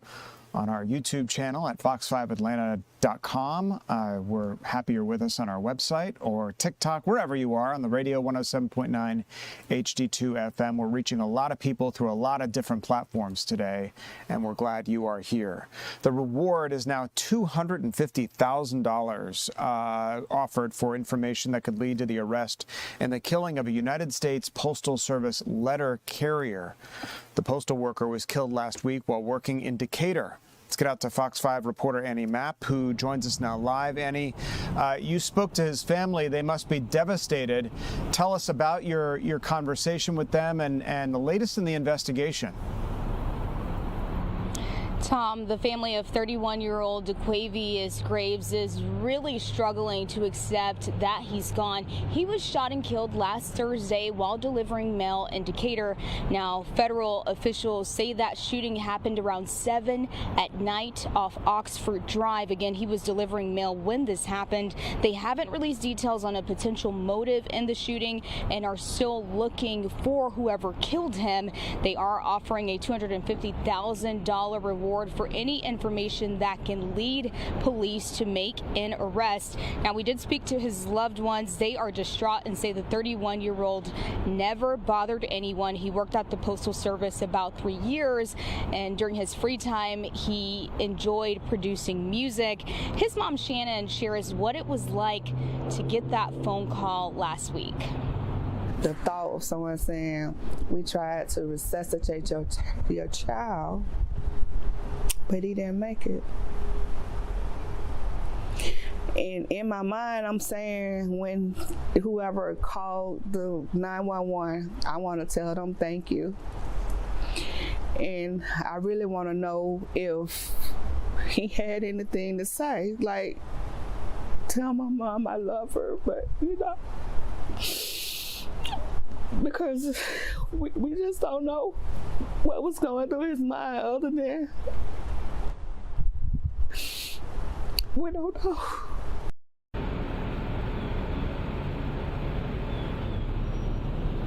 And if someone knows who shot and killed DeQuavius Graves, they are urged to contact authorities. Again, a $250,000 reward is being offered for that information. Postal Service officials also say they are offering counseling services to colleagues of Graves. As you can imagine, they are also going through a really tough time. Tom? Annie Mapp, your heart goes out to that family, that mother obviously devastated at the loss of her son, just out doing his job, delivering mail when that happened. So this $250,000 reward. Are investigators saying anything about if they're sort of close to cracking this case, or if they might have any surveillance video, doorbell camera of what might have happened on Oxford Road that day? Yeah, so since this is an incident involving a United States Postal Service worker, this is a federal investigation. We reached out to USPS today. They say they are still asking people to submit evidence, videos, and any tips that they possibly have, but they have been pretty quiet as to where the investigation actually stands. As you can see, they just upped this reward yesterday, so they are still needing more tips to come in. So I imagine they aren't close just yet, but of course we aren't totally 100% sure. Yeah, it's just a perplexing case. I mean, who targets a letter carrier? They're out just doing their jobs, delivering people's mail. They should be able to do that safely and without fear of getting shot and killed in this case. But that's exactly what happens. Yeah, and right, and we spoke to DeQuavius' mom. She shared that he was the type of person that if someone, wanted to take something from him or needed something, he would just give it to them. Sure. He really was never in any conflict. So this is all very strange for this family. Very strange also for colleagues who worked with him, who say he came to work every day, smile on his face, never caused any trouble. So there's a lot of unanswered questions here. Yeah, there sure are. Annie Mapp reporting on this story for us from Decatur this afternoon. Annie, thanks. Well, the government shutdown continues, or at least the partial one. Government offices and schools closed today for the President's Day holiday. That was yesterday. But now look at Washington, D.C. It's a virtual ghost town today. The Department of Homeland Security, ICE, TSA, FEMA, all in the crosshairs based on the fact that the government might not fund those organizations. Democrats confident that Republicans are going to give in on some of the demands that they are making. What's going to happen next? That's the big question in terms of funding the government. And it may be some time before we really feel the impacts of what's going on here. Another situation where Democrats and Republicans have to come together to reach a deal to fund things like TSA, FEMA, the Coast Guard, Homeland Security, Department of Homeland Security, all caught in the crosshairs of this funding fight. We'll continue to follow that and see if both parties can reconcile and come to some sort of an agreement to reopen those agencies. We'll be right back.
Welcome back, everybody. Tomorrow is Ash Wednesday, which means today is Fat Tuesday, last day of Mardi Gras, and they are getting it on, eating everything they can, if you will, at Henry's Louisiana Grill in Ackworth, and that is where we find our Chris Rosenthal, hopefully sufficiently fed at this point. Chris, tell us what they're doing out there to celebrate Fat Tuesday. Yeah, I am sufficiently fed and maybe just a little bit fatter than when I got here. Belly full of crawfish etouffee, and I got a few more beads than when I first got here this morning. Crowds have been coming in here to celebrate Fat Tuesday. It's a time to pig out a little bit before we head into Lent and maybe have a few sacrifices here, but I am joined by the sort of the MC here, the man of the hour. This is Chef Henry. Welcome back to Mardi Gras, baby. Yeah, what do we have going on here today, huh? What we got going on is party all day, drink specials all day, food specials. And I'm here with the wonderful new owners of Henry's Louisiana Grill, Brian and Taylor Calhart. Awesome. And tell me, what makes today special? What makes this place special? It's the energy, man. You can't beat it. It reaches out and hits you like a warm hug. Absolutely. And I noticed you're this is kind of an LSU thing here, but you got the Georgia on, huh? Oh, go Dogs, always. Now we got some friendly football competition in the building. That's right. What's going on with this dog stuff? But they own it. They can put the dog stuff up. And LSU, Georgia, and our Saints, our beloved Saints. God bless the New Orleans Saints. Maybe we'll have a winning season. We have a good quarterback. Fingers crossed. Fingers crossed. Yeah, well, we'll see. So, Fat Tuesday. I mean, what's this about? What's this about It's here? all about the end of Carnival. Carnival starts the first week of January with the Epiphany. After the Epiphany, after the three kings have gone to Jesus, and it's party all through Carnival. Today is Fat Tuesday. Mardi Gras means Fat Tuesday. Carnival's all year. So now we get to do all the things that you're not going to do during Lent. All the good Catholics will have the cross on their head tomorrow. Everybody else, be good for Lent. Absolutely. So we'll be serving on Fridays, of course, fish all day long. Fish all day long. You're in Lent. You'll be able to get your fish fixed. Absolutely. So it's like get all the partying in before the That's right. You need to month get here, all the fun, all the 40 days. debauchery, and all that in. Brian and Taylor also own two good restaurants up in Blue Ridge, Georgia. So they own Chester's and they own Harvest on Main. Make sure to visit them when you're up there. Awesome. Now, let's roll down here. Let's get a look. All right, around. ladies and gentlemen, it's Mardi Gras season. And it's Fat Tuesday. And there ain't nothing better than a little giveaway. Boom, boom, boom. They got lots of giveaways. They've got beads. Everybody's got beads. They've been giving those out too. And the king cake, of course, here. We got our hurricane right behind it. And everybody's dressed up. There's kind of a theme here of fairies. It here, is. huh? The fairy's dressed up. So, and we got our little baby right there. And we don't put them in, we just give them away, because if we put them in, people eat them and swallow. Not good. And this is a tradition here, huh? It is. Yeah. Wonderful. And we're ready over here. We got the girls ready to go. We got a baby fairy here. And we got another fairy here. Awesome. Right. And we got them ready for Mardi Gras right here. Look at that. And you got it. All right, y'all get doubled up. Happy Mardi Gras, baby. I'll give you a steal. Thank you. Gotcha. I got you. I'll give you a steal. Boom. All right, young man. Here we go. Baseball player. Gotcha. All right, you ready for Mardi Gras? Yep. We're ready. We're getting a good Louisiana food. Awesome. All right, Yes. we're gonna roll over here. Henry's here tossing the beads out. Everybody, just. All right. Henry looks like a rock and roller. That's great. Looks like they're having a great time out there for Fat Tuesday, the last day of Mardi Gras. Ash Wednesday is tomorrow in the beginning, if you're a Catholic, of your Lenten sacrifices. So a good way to end Mardi Gras, and it looks like they're having a great time at Henry's Louisiana Grill in Ackworth. Chris, going to give you one last chance. All right. As we sign off here. Here's the big one we're doing. We're popping into the kitchen here. All right. There we go. Looks like the beads are flying. Thank everybody there for us, and have a great time. Great afternoon. Chris Rosenthal, thanks. And thank you for joining us here for the 3 p.m. streaming hour on Fox Local. I'm Tom Haines, live in the Fox 5 Atlanta newsroom. Don't go anywhere. The news continues right here, right now.